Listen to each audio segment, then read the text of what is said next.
On the evening of May 28, 2023, 29-year-old Giulia Tramontano vanished without a trace. 7 months pregnant, she stopped responding to calls and messages from loved ones. The first person to report her disappearance was the man she lived with, Alexander Impagnatiello. He insisted that when he returned home from work, he found the apartment empty and had no idea where his partner could have gone. From the very beginning, there were too many unusual details in this case. Giulia had left behind most of her personal belongings, and her plans for the near future gave no indication that she intended to disappear.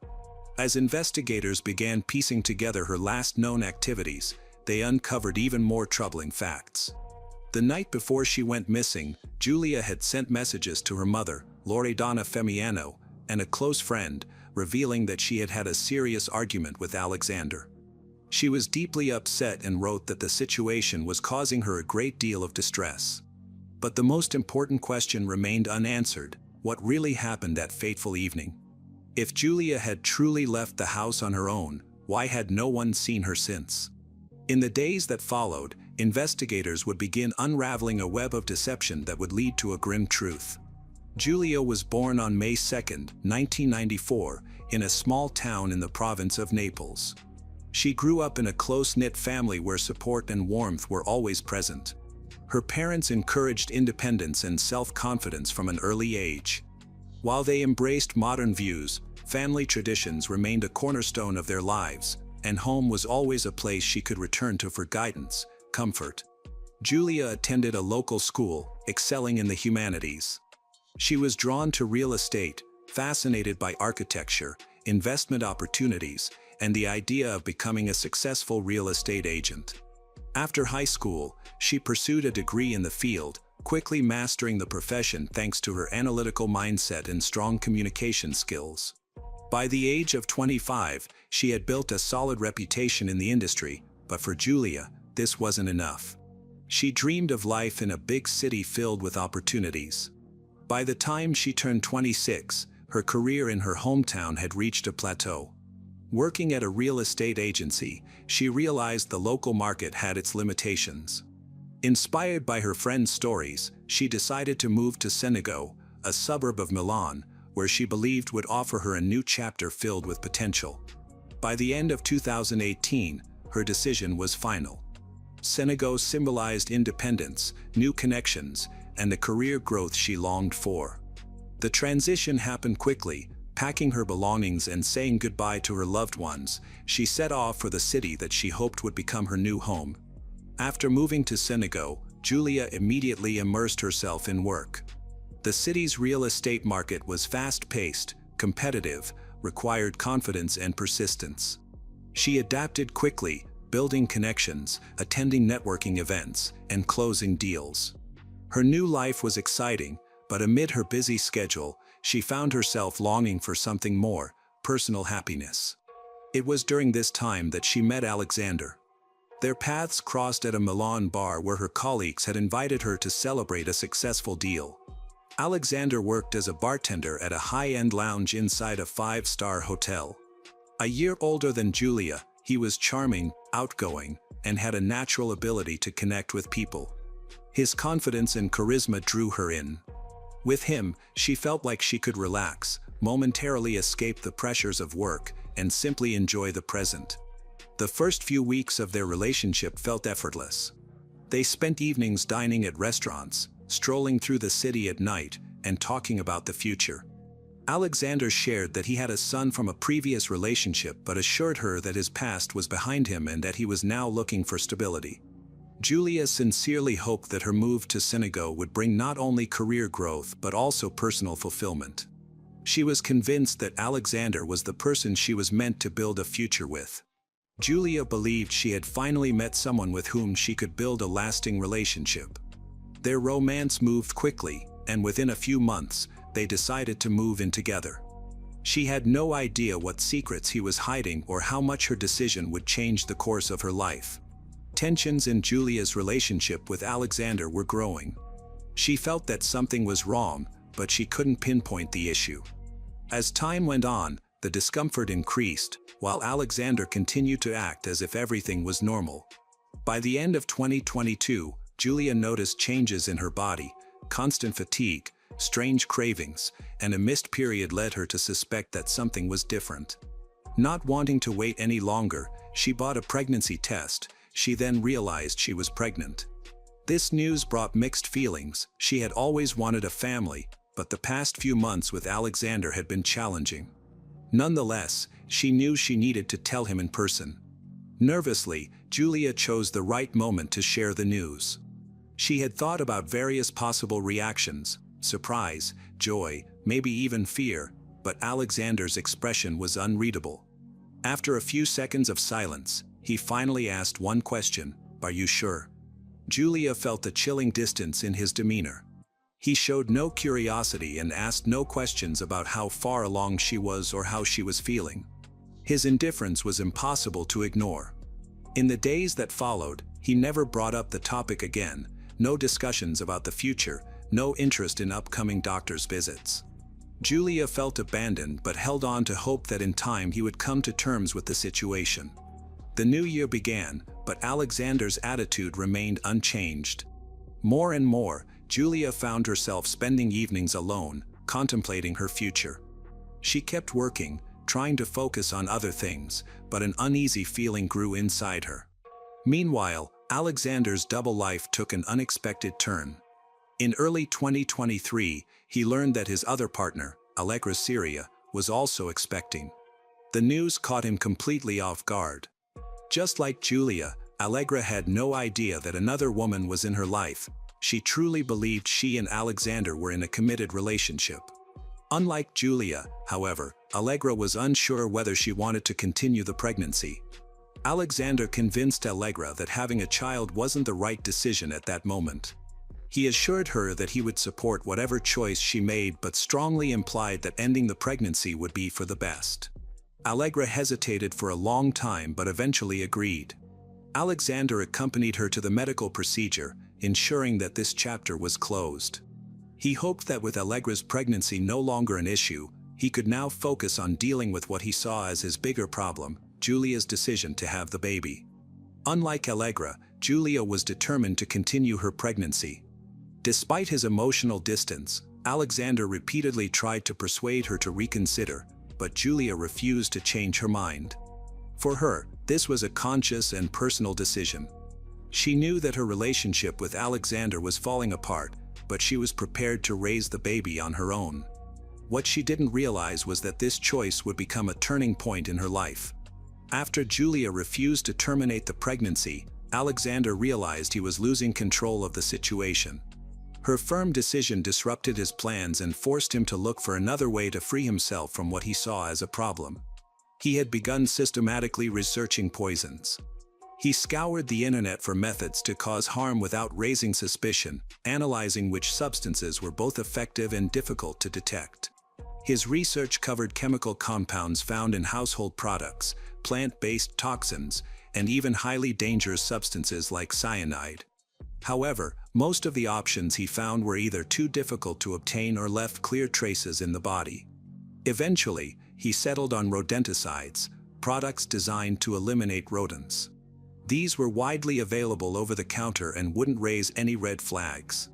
He also found information suggesting that certain types worked slowly, causing internal bleeding, weakness, and anemia symptoms that could easily be mistaken for pregnancy complications. After, Alexander began putting his plan into action. He started adding small amounts of the toxic substance to Julia's food and drinks, hoping that her health would gradually decline. Within weeks, she began experiencing unusual symptoms: constant exhaustion, dizziness, nausea, and sharp abdominal pain. Julia confided in her friends about how unwell she felt but assumed it was just part of the pregnancy. She had no idea that something much more sinister was happening. Alexander closely monitored her condition, expecting the effects to intensify, but the poison wasn't working as quickly as he had hoped. Frustrated, he continued to try increasing its dosage, but the results were still disappointing. Julia still felt sick, but her body was fighting back, and the pregnancy was progressing. This infuriated Alexander. His original plan had failed, and now he was forced to consider another way out. Alexander was accustomed to being in control of situations. He skillfully crafted his lies, knowing exactly what to say to persuade each woman to accept his version of reality. Julia thought he was merely going through a tough time and believed he would eventually come to terms with the pregnancy. Allegra, meanwhile, was convinced that his past relationship had ended long ago. But one misstep shattered his carefully maintained facade. The first sign of trouble for Allegra was how uncomfortable Alexander became whenever his past was mentioned. He avoided talking about his life before they met, never shared his social media accounts, and didn't mention his ex. Initially, this didn't seem suspicious, but over time, the inconsistencies began to accumulate. The turning point occurred when she accidentally discovered recent photos on his phone, images of him with Julia. Their expressions and body language indicated that their relationship was still very much alive. Allegra didn't want to leap to conclusions, so she started observing him more closely and taking mental notes. He frequently left in the evenings, saying he was working late, but his co-workers at the hotel disclosed that he had actually clocked out early. At times, he wouldn't answer his phone, only to later offer excuses that didn't quite make sense. When Allegra confronted Alexander about the photos, he responded immediately. He accused Julia of being unable to accept their breakup and spreading the pictures to make him feel guilty. Allegra wanted to trust his explanation, but it felt off to her. As she asked more questions, Alexander's answers became less convincing. Realizing he was losing control, he quickly changed his story.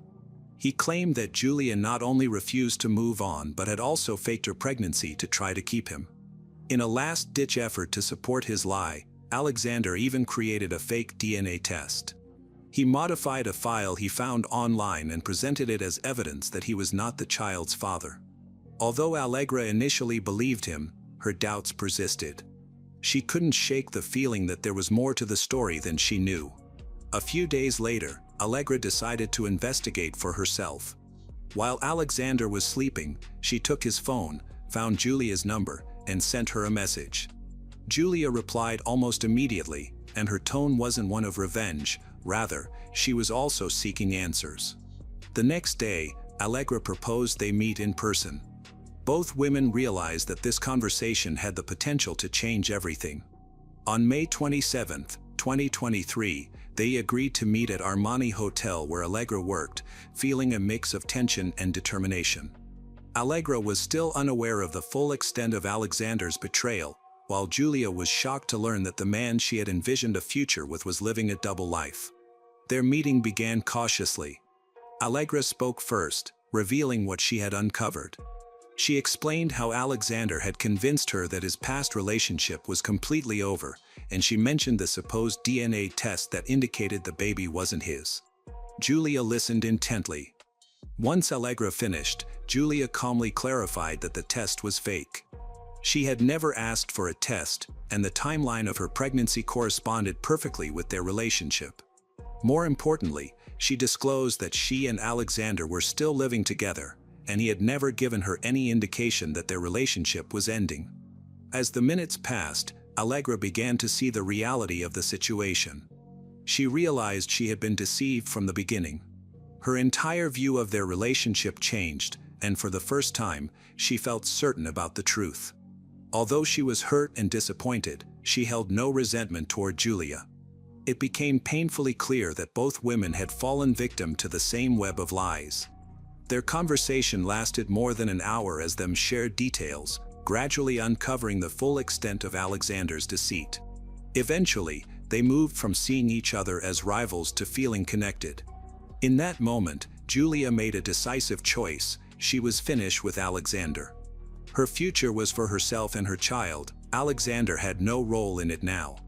Upon returning home, Julia confronted Alexander right away, revealing that she knew everything and that their relationship was over. He initially denied everything and then became defensive, accusing her of intruding into his private matters. However, Julia disregarded his excuses, firmly stated that she was leaving for Naples and didn't want any further contact with him. That evening, she texted her mother and sister to explain her decision. They fully supported her and offered assistance in any way they could.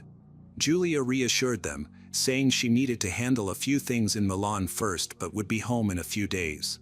After their conversation, Alexander realized he had lost control. Everything he had concealed was now revealed. Julia knew the truth about his double life, his lies, and his manipulation. She no longer trusted him or listened to his words. She had made a firm decision to leave him. That day, the tension between them reached. Julia ignored all of Alexander's attempts to engage her. She focused solely on packing her belongings, showing no emotion. Her silence only intensified his frustration. Alexander pleaded with her, insisting she was making a mistake, declaring his love, and urging her to reconsider, but Julia remained silent. His anger escalated as he raised his voice in desperation, seeking any reaction from her. When he realized she had made up her mind, a wave of uncontrollable rage consumed him. In a moment of blind fury, he grabbed a knife from the counter and attacked. Julia had no opportunity to defend herself. The assault was swift and precise. But for Alexander, it was not enough to stop there. Driven by panic and fear of being exposed, he continued his assault, losing all sense of restraint. Realizing he needed to eliminate the evidence, he dragged her to the bathroom. He poured alcohol over her and set her on fire, hoping the flames would destroy any evidence. However, the fire only caused burns and did not fully consume. Frantically, he grabbed rags, cleaning supplies, scrubbing the blood from the floor, walls, and furniture. Despite his efforts, the stains persisted. The apartment still resembled a crime scene. He understood that he couldn't completely erase what had happened, but he believed he could find a way to avoid being held responsible. Having failed to destroy the evidence through fire, he needed a new strategy. His first step was to stage her disappearance, making it seem like Julia had left on her own. He took her phone, began messaging her family and friends. Knowing they would be concerned if she suddenly went missing, he crafted messages to imply she had chosen to leave. He sent a brief, vague text to her mother, stating that she needed some time alone. Then, he messaged one of her friends, claiming that she had left but wasn't ready to discuss her whereabouts. He intended to buy himself some time to make it appear that Julia had simply vanished. However, his plan didn't stop there. He was aware that someone would eventually alert the authorities, so, on May 28, 2023, he went to the police and reported Julia missing. He claimed that they had an argument and she left the house, never to return. His story was straightforward. That morning he had gone to work, and when he came back, she was gone. He's saying that her personal belongings, including her passport and money, were missing, implying she had left town voluntarily. Investigators paid close attention, but right from the beginning, something felt off. His behavior raised suspicion. He spoke too confidently, almost as if he already knew what questions the officers would ask. In contrast to Julia's family and friends, who were frantic, desperate for information, he remained unsettlingly calm. While the police organized a search, Alexander concentrated on concealing the evidence. He wrapped the body in a plastic bag and moved them to the garage. Over the next few days, he relocated the body several times, first hiding them in the basement of their building, then bringing them back to the garage. He was trying to find a way to get rid of them for good, but the longer he waited, the more mistakes he made. Investigators started examining his statements closely, interviewing neighbors, and searching for inconsistencies. He thought he was still in control, but law enforcement was closing in. After Alexander reported Julia missing, the police followed their standard procedures for such cases. The first significant clue came when forensic specialists found traces of blood in his car.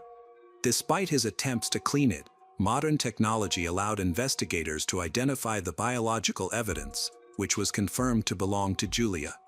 The second piece of evidence was uncovered in the common areas of their apartment building. Faint reddish stains on the stairs and in the hallway initially appeared to be dust or spilled liquid. However, chemical testing revealed they were traces of partially cleaned blood. Investigators noted Alexander's strange behavior. Unlike most people whose loved ones disappear, he showed little genuine concern. He did not reach out to Julia's family for help in finding her, nor did he actively participate in spreading information about her disappearance. He only completed the formal steps to report her missing, which raised further suspicions. A major breakthrough in the case occurred when detectives analyzed his electronic devices. They confiscated his phone, computer, and tablet, revealing alarming findings. First, they discovered a search history that dated back several months before the crime. He had been researching poisons, learning about the effects of various toxins, and reading articles on how to discreetly harm someone.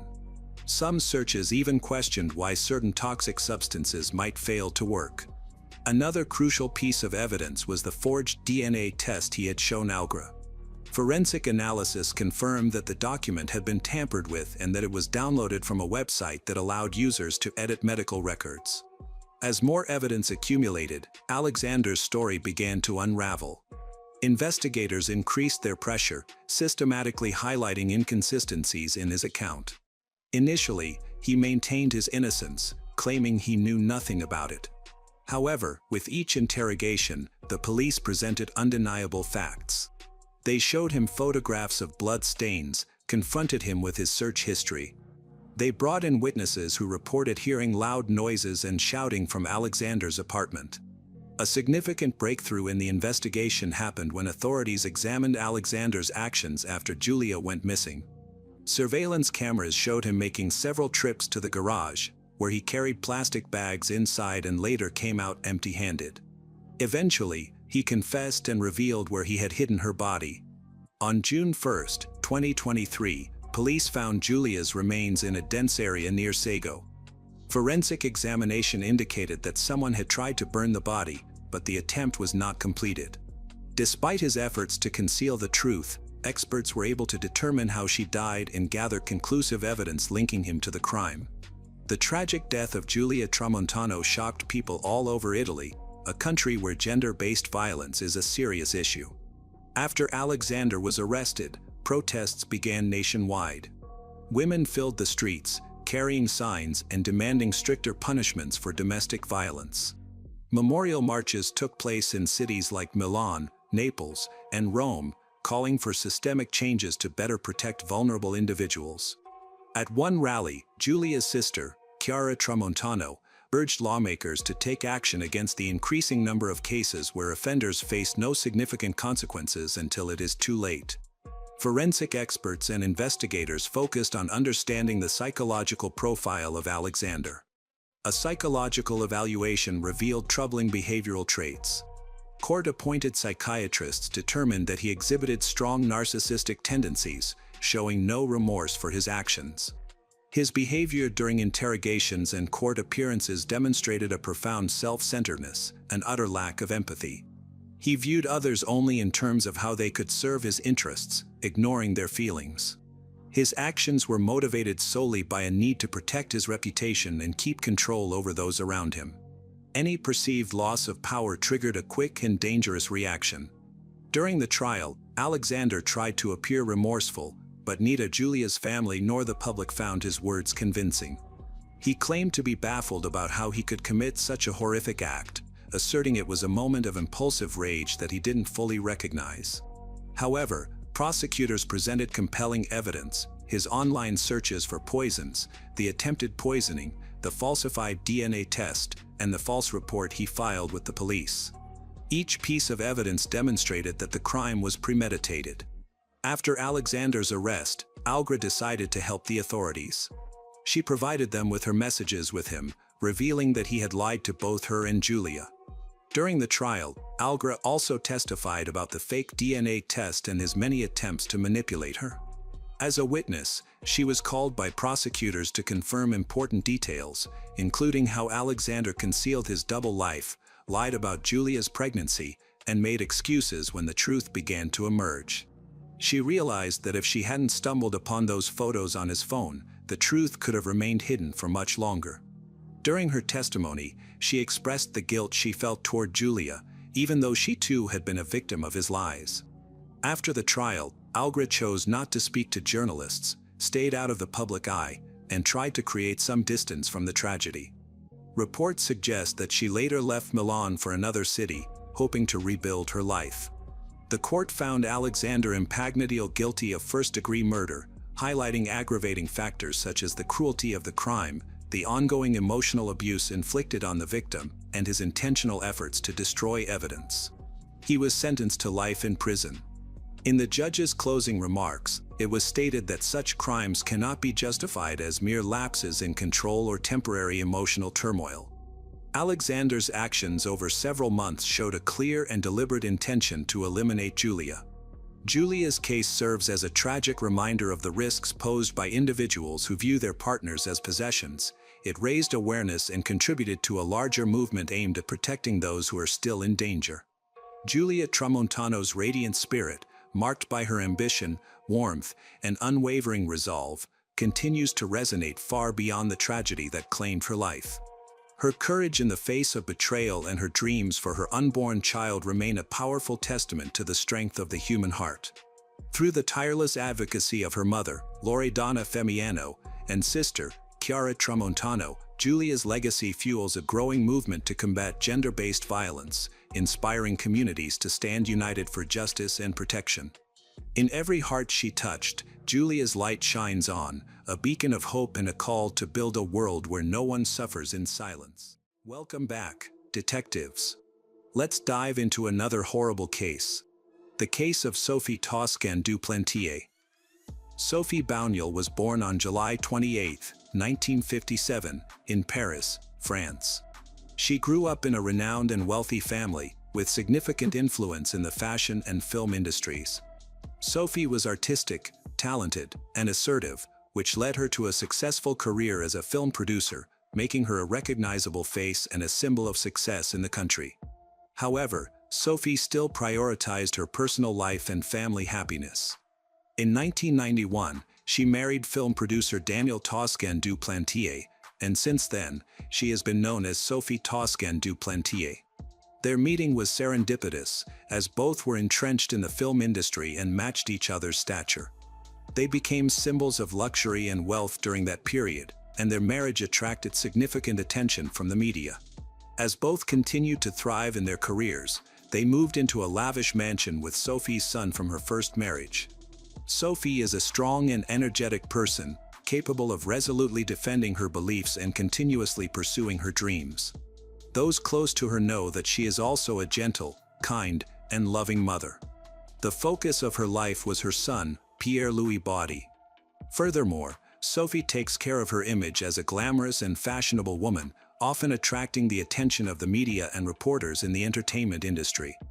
As Sophie aged, she began to desire greater privacy, tranquility, and a family life away from the relentless scrutiny of admirers and strangers. In the early 90s, she started spending more time at her home in the rural area of Dunmanus West, near Cork, Ireland, a place she had enjoyed visiting as a child. Cork had become a popular retreat for affluent artists and writers drawn to its picturesque scenery. The hustle and bustle of Paris made her feel tired, so she decided to choose to live in this quiet and cozy place. In 1993, she purchased a cottage there. Unlike the villas she was accustomed to, this cottage posed some challenges, as it was in a remote area that was not always easy to access. However, for Sophie, the seclusion and peace it promised made it worth it. Even after she arrived, she faced issues with electricity and heating, which were often unreliable. Despite these difficulties, they did not significantly impact her ability to relax. Sophie was drawn to the local landscapes and the charm of the province because they helped her restore her emotional strength and inspired fond memories of her carefree childhood. After a long time away, she returned and was captivated by the beauty of nature, feeling as if she had fallen in love with it all over again. From then on, she chose to focus on the positives and disregard any inconveniences. Sophie typically spent her summers there but always returned to Paris, where she viewed this time as a period of spiritual and emotional renewal. Sophie usually goes there alone. The same thing happened in December 1996, when she was 39 years old, and she decided to visit Ireland to rejuvenate herself and read movie scripts before the new year.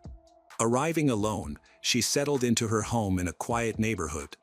While she enjoyed her solitude, she wasn't a recluse. She interacted with her neighbors and childhood friends living nearby, was often seen around town.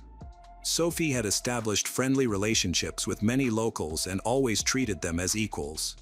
Because of this, people didn't see her as just a woman from Bohemian Paris but rather as the familiar girl they remembered from their hometown. She engaged in pleasant conversations, deliberately steering clear of work and personal topics to avoid drawing attention and gossip. Before Christmas, a neighbor visited Sophie at her home. On December 23, 1996, around 10 a.m., she intended to chat about holiday plans and enjoy a cup of tea. However, instead of a friendly visit, she discovered a lifeless woman lying in the mud in front of the house. Alarmed, she immediately called the police to report a body near Sophie's residence. The condition of the body was so severe that she wasn't even sure it was Sophie. When the Irish police arrived, they encountered a gruesome scene. The woman's head was so badly damaged that she was unrecognizable, but she was confirmed to be Sophie Toscan du Plantier. At the time of her death, she was still wearing her nightgown and had on boots. The bedding in her bedroom was disheveled, suggesting that she had been awakened suddenly during the night or early morning and hurried outside, putting on her street shoes in the process. Nearby, authorities discovered a large concrete block covered in blood, which is believed to be the murder weapon. Bloody footprints led away from the scene towards the front gate, where the keys were still in the lock. Inside the house, 2 wine glasses were found in the dish drainer, leading detectives to speculate that the attack likely occurred outdoors, as there were no signs of a struggle indoors. Local police were not accustomed to dealing with such severe crimes in the area. The local precinct was small and lacked experienced investigators, so they had to wait for forensic experts from a larger city to arrive. These experts needed to thoroughly examine the crime scene in Sophie's body. They arrived just 1 day later, but during that time, Sophie's body remained at the outdoor scene. The weather was rainy and cold, and they could only cover her with plastic bags. Unfortunately, the damp conditions ruined some critical evidence. Once the investigation officially began, the police quickly noticed signs of a struggle on Sophie's hands. However, the passage of time made it difficult to evaluate these signs accurately. Most of the blood had been washed away by the rain, leaving investigators with very little evidence to work with. Forensic experts were engaged in reconstructing the incident that led to Sophie's death. It became clear that she died from blunt force trauma to the head. Some faint traces of blood were discovered on the gate and the entrance, but much of it had also been compromised by rain. Since Sophie was wearing boots and the blood was primarily found on the street side, investigators believed the attack likely began there.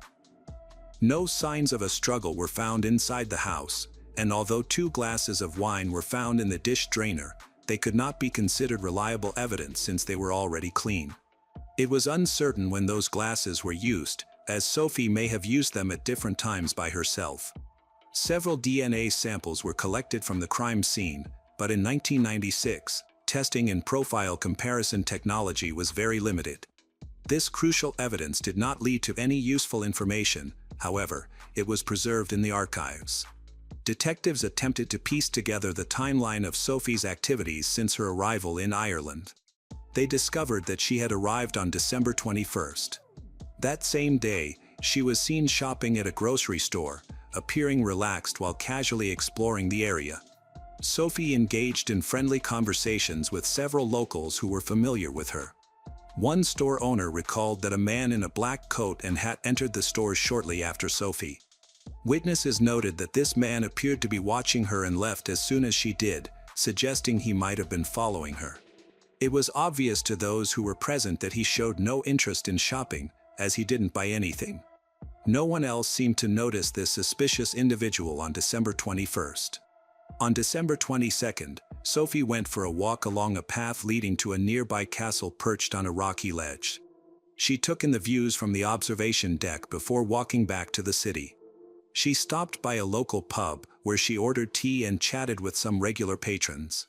Eventually, Sophie returned to her home and did not go out again until late at night when she contacted her husband, Daniel, who was in Paris. This information helped investigators establish the timeline of the incident. Sophie's body was discovered at 10 a.m. the following morning, suggesting the attack occurred sometime between midnight and that time. Given the nature of the crime, investigators believed the killer was likely someone from Sophie's close circle, as is often the case in similar situations. The first suspect was Sophie's husband, Daniel.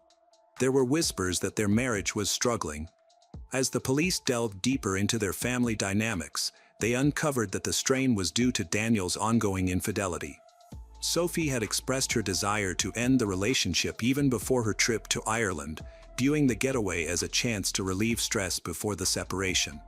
Since both individuals were prominent and wealthy, the divorce would likely have been complex and highly publicized. Financial motivations can often lead to violent acts. However, Daniel was quickly cleared as a suspect when he claimed he was in France at the time of the murder, a claim corroborated by numerous witnesses, providing him with a solid alibi. The situation was further complicated by the fact that the murder occurred in a town with an insufficient police force, leaving them lacking the resources needed for a thorough investigation. This resulted in delays while they sifted through various theories and false claims. At this point, investigators considered the possibility that the murderer was familiar with both the victim, Sophie, and the local area, as the crime was committed without attracting attention. This explained the absence of outcry during the incident, even from neighborhood dogs, who would have recognized the perpetrator's scent but may not have reacted. Subsequently, detectives focused their attention on a man named Ian Kenneth Bailey.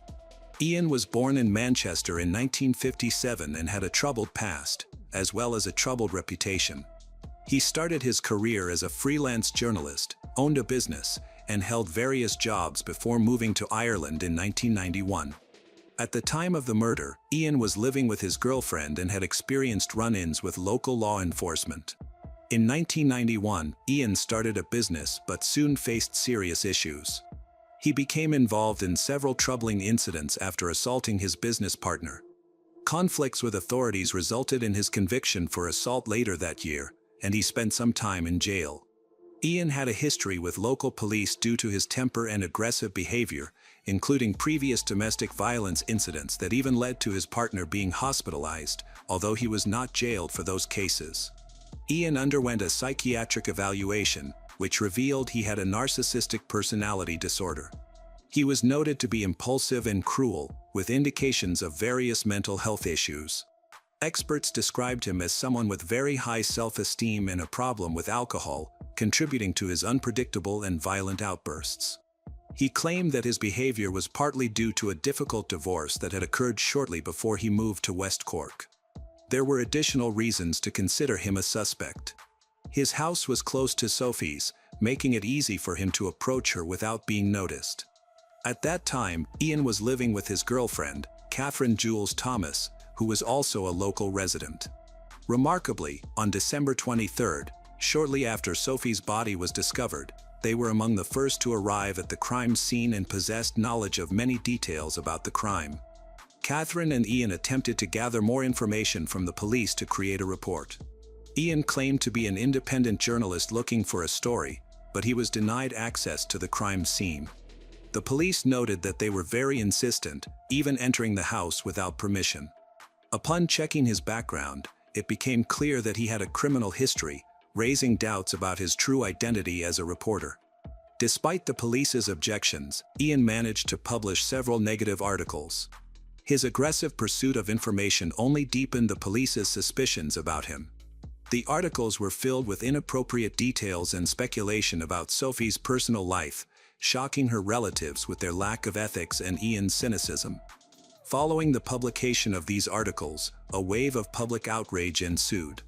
Sophie's relatives publicly rejected Ian's claims by appearing on television. They believed that he was trying to tarnish Sophie's name for the sake of fame and profit. They agreed with law enforcement that Ian might be involved and regarded him with skepticism. When questioned by the police, Ian denied ever knowing Sophie. However, close friends of Sophie, who had known her since childhood, were convinced that Ian was connected to the crime.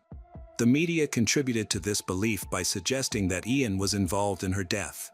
Despite this, Ian maintained his innocence, citing his notes and a mysterious informant who allegedly provided him with crucial information, although he refused to reveal this person's identity. In Ian's writings, he not only focused on Sophie but also on a criminal within her circle of friends, who had hired a hitman. He suspected that this individual could be one of Sophie's ex-lovers or even her husband, who was in the process of divorcing her. While they were busy disputing these claims, a significant anonymous tip came in from a local resident.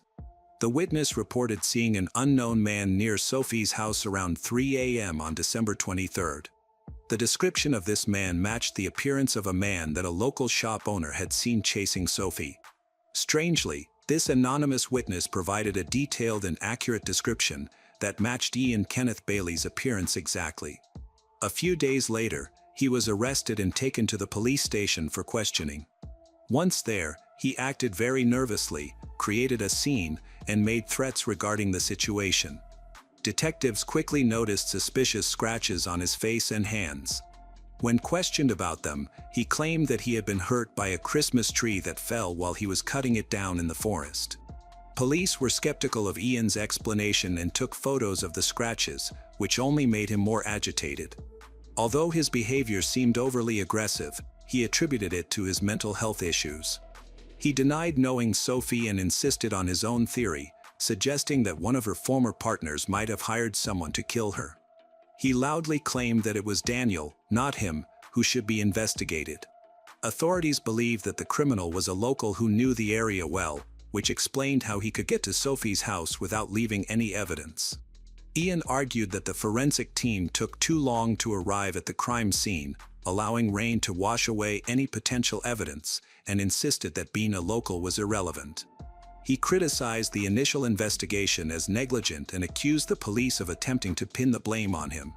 Detectives interviewed Ian's friends, who reported seeing him at a local pub the night before the crime. Ian had no scratches on his face, making it improbable that he ventured into the forest at night to retrieve a Christmas tree after leaving the bar. Despite numerous objections, he was arrested on February 10, 1997, after new information emerged. Another key witness, Ian's ex-wife Jules Thomas, provided a statement. She was very concerned about potential charges from the police, which prompted her to speak up. She confirmed that she indeed met Sophie in the store on December 21, 1996. Ian learned about Sophie's arrival and went to find her to get a story. Jules also suggested that he might have followed Sophie to an observation deck on the 22nd, where she went to admire the castle. On that same day, when Ian returned, he acted very mysteriously and strangely, even commenting that something terrible might happen in the city that night. He never clarified what had made him anxious. Later that evening, Ian went out for a walk, but when he returned, he left again, only to come back an hour later. He assumed Jules was asleep, but she woke up several times throughout the night and did not find him at home. Finally, Ian confessed that he had gone to the nearby studio to work until 9 a.m. The inconsistencies in his statements and Jules's admissions led to his detention. However, within 12 hours, no solid evidence was found linking him to the murder. Under Irish law, if there is insufficient evidence to convict a suspect within 12 hours of arrest, the suspect must be released. As a result, he was released due to insufficient evidence. Despite being a prime suspect, law enforcement had no choice but to let him go. However, public suspicion towards him increased.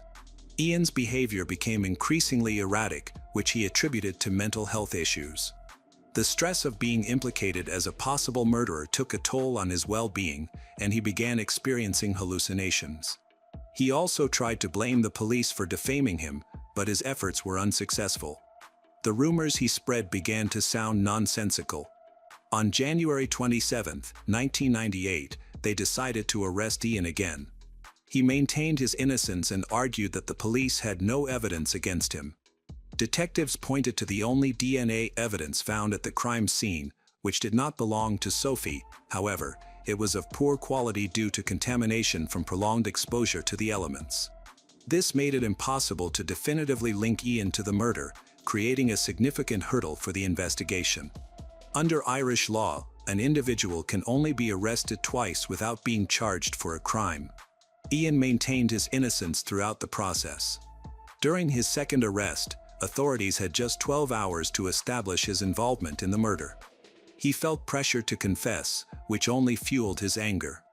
He sought to leverage his connections in journalism to discredit the local police, claiming that authorities were attempting to make him a scapegoat. Detectives believed Ian was simply aware of his legal rights and was stalling. Despite public suspicion of his guilt, he attributed his unusual interest in the case to his work as a journalist, stating that he was only pursuing a sensational story. This explained his presence while Sophie was alive. The police could not find any evidence against him, and he was released, leading to a standstill in the investigation. In 2003, Ian sued several news organizations for libel, as his connection to the murder had never been established. He sought to clear his name through legal action against the media. During the trial, multiple witnesses testified against him, claiming to have seen him on the day of Sophie's death. The most significant testimony came from an anonymous witness who reported seeing Ian near Sophie's house at night and accused him of lying. Jules Thomas, speaking for the prosecution, described Ian as rude and unstable, suggesting that he might be capable of violence. Nevertheless, the Irish authorities maintained that they lacked sufficient evidence to charge him. No conclusive evidence was found, and the DNA samples collected could not be fully analyzed, leaving officials constrained by the law. Sophie's family was deeply disappointed by the lack of progress in the investigation into her death. Relatives, including her husband, viewed the police's response as inadequate. In 2008, the family sought justice by appealing to the French court for an investigation but faced numerous obstacles. The key witness in the case later revealed that he had falsely accused journalist Ian out of fear of the police. After this revelation, Ian decided to take legal action against the Irish government for wrongful prosecution.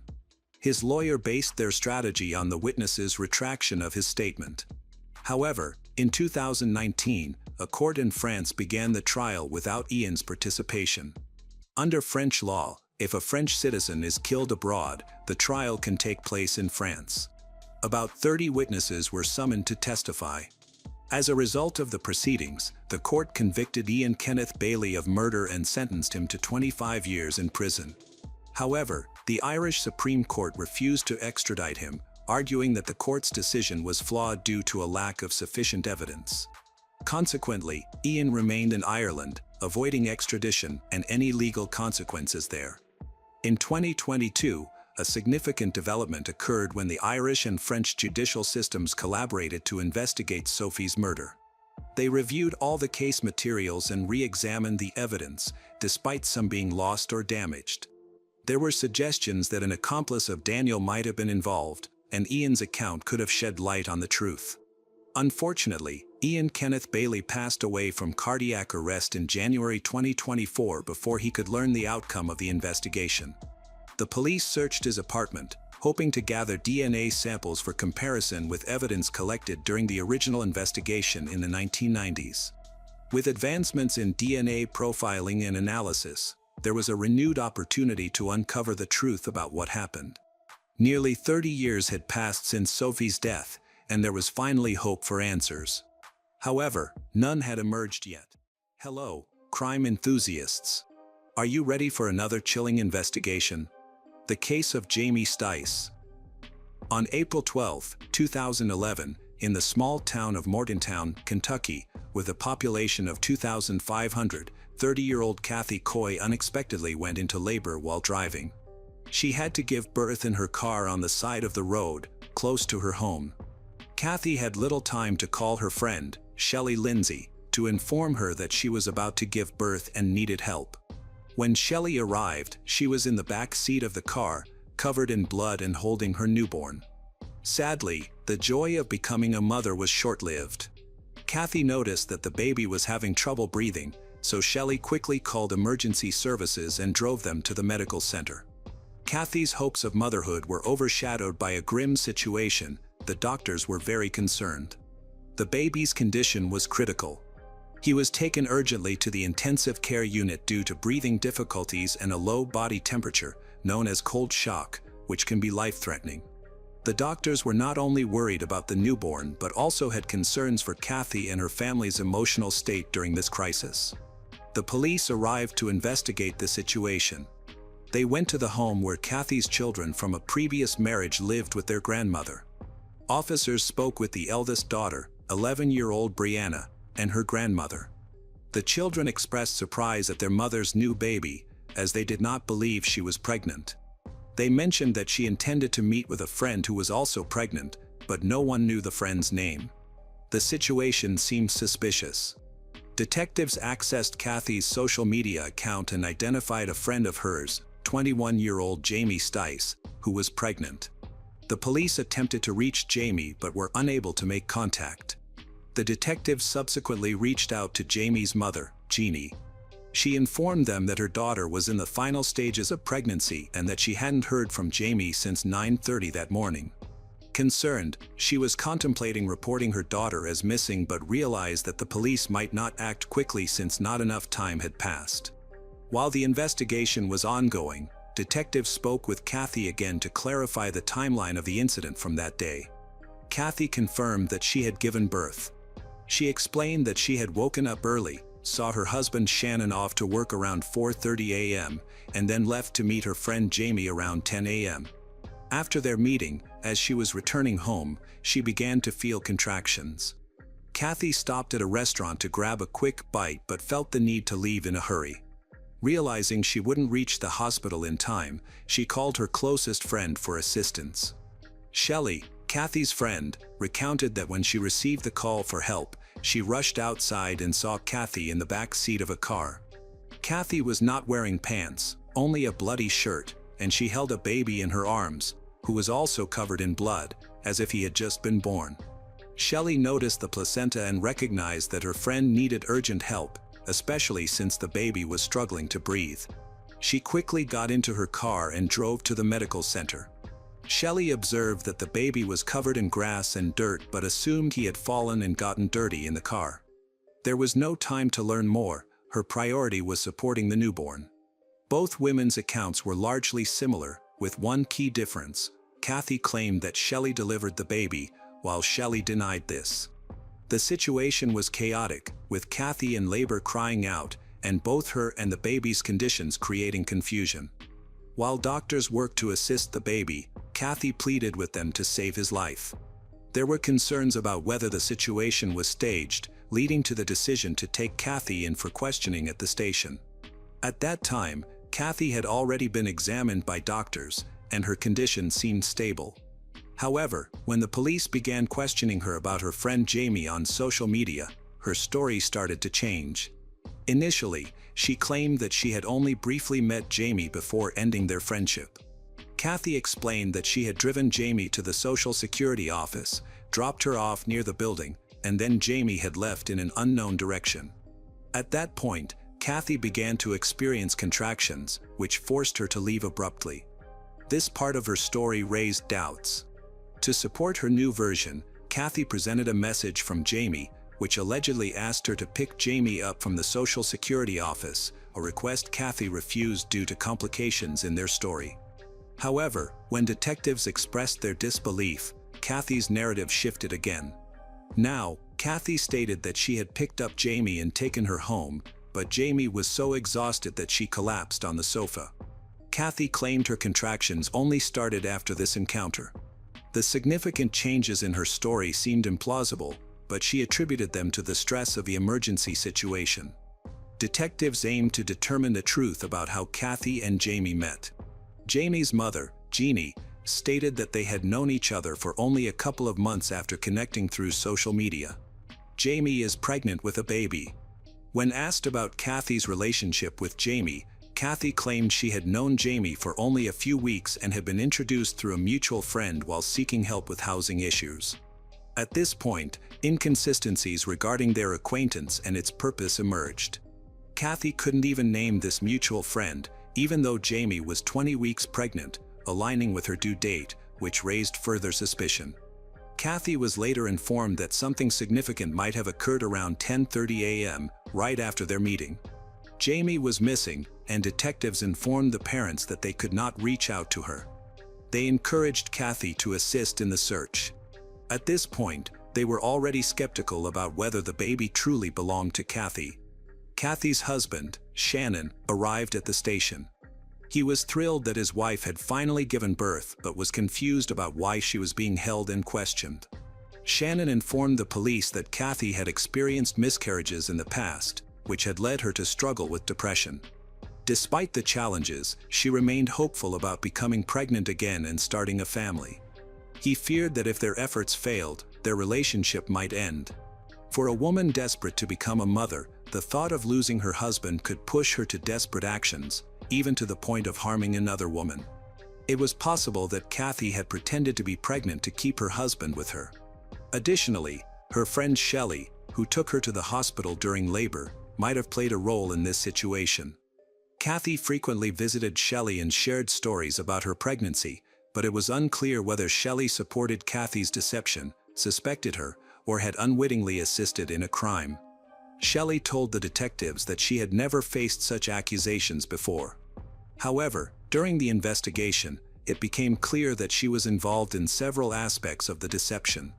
For instance, after Kathy returned from a gynecologist appointment where she learned she was not pregnant, Shelley pretended to be a nurse. Kathy feared that this news could push her husband to leave her, so she asked Shelley to call him, posing as a nurse who confirmed her pregnancy. Shelley claimed she had no idea that Kathy was pretending to be pregnant or plotting anything deceitful. She believed everything was genuine and was genuinely happy for her friend. Kathy managed to convince Shelley, using various excuses, that pregnancy came with complications and that Shelley's support could help save her marriage. Up until the end, Shelley truly believed that Kathy would soon give birth. However, not everyone shares the same perspective as Shelley. When the police spoke to Kathy's other friends and her husband's relatives, it became clear that there had been a lot of discussion about Kathy's situation over the past 6 months. Many people suspected that she had been deceitful. For example, her mother-in-law often tried to reach out to her, hoping to find out the truth. She believes that Kathy is merely trying to deceive everyone, especially Shannon, to bind him to herself.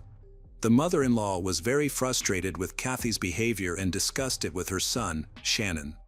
For a short time, he listened to her concerns. A lot of suspicion arose from the continuous delays in the expected due date.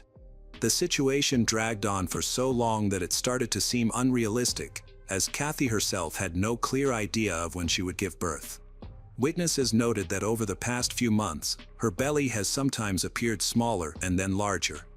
By late 2011, the mother-in-law was convinced that Kathy was lying and was simply afraid of losing Shannon. She managed to persuade her son by highlighting that his wife was clearly deceiving him. He began to demand proof of the pregnancy, which led to even more elaborate deceptions. To maintain the ruse, Kathy stole an ultrasound photo during a visit. This image helped convince her husband, but it was not the only tactic she used. After stealing the ultrasound photo, Shannon is overjoyed about his wife's pregnancy. However, if the truth were revealed, their relationship would be over. His mother insisted that her son had been deceived.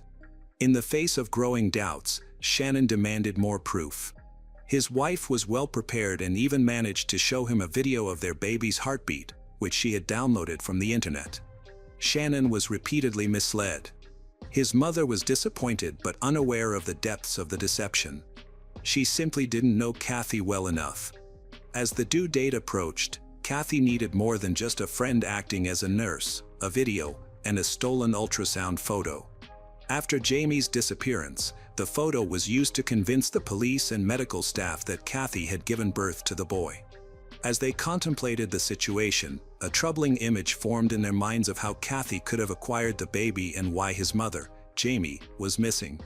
Meanwhile, Kathy was already in an interrogation room at the local police station. Despite being stubborn and refusing to admit anything, she continued to provide confused and conflicting testimony, changing her story with each new detail the police revealed. There was no longer any doubt about her dishonesty, but they needed a confession. It was time to employ some tactics. They decided to leave her in the interrogation room alone for a while. This clever move aimed to see how she would respond and what attempts she would make to extricate herself from the situation.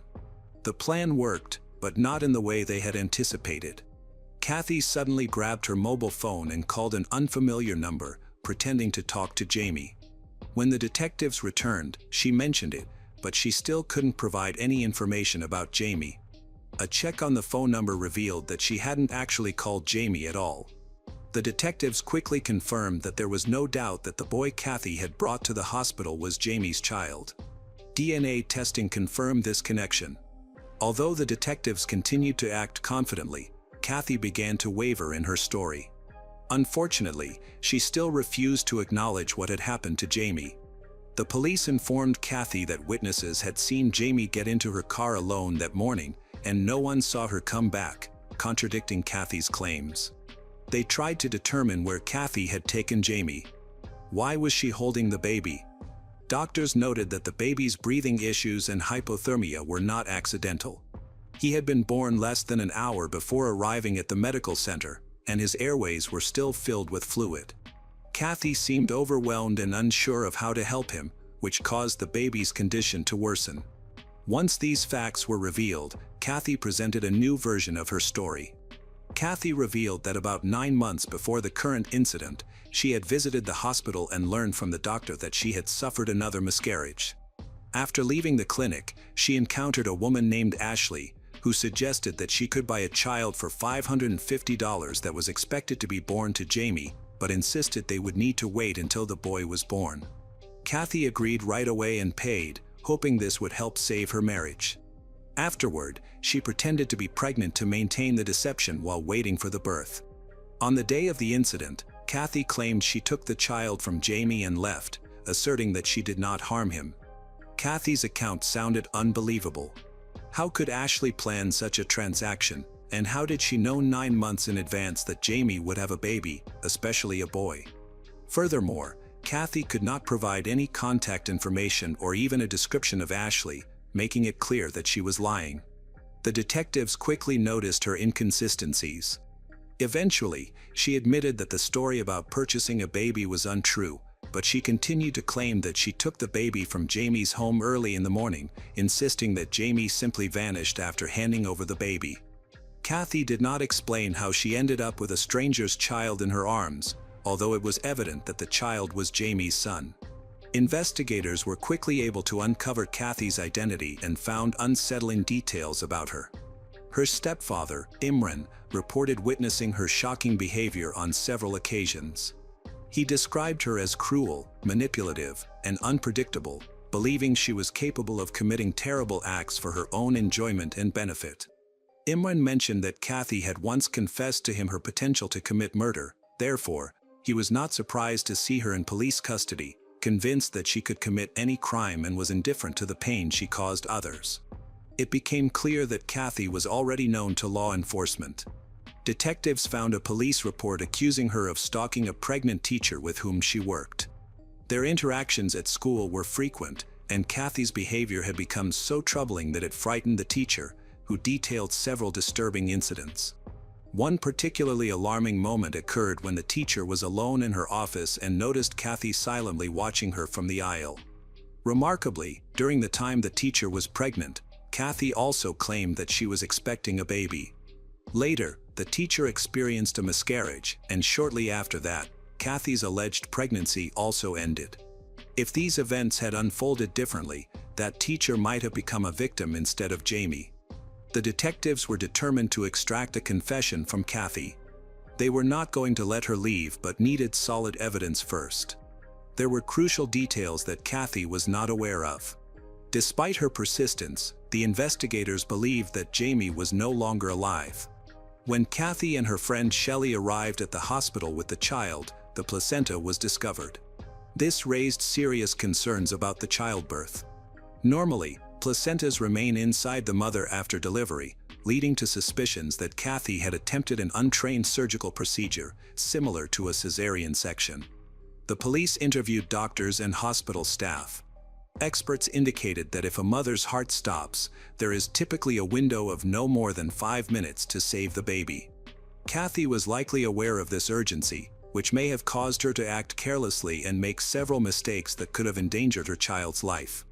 Detectives believed that Jamie had bled out and died shortly after the brutal procedure began.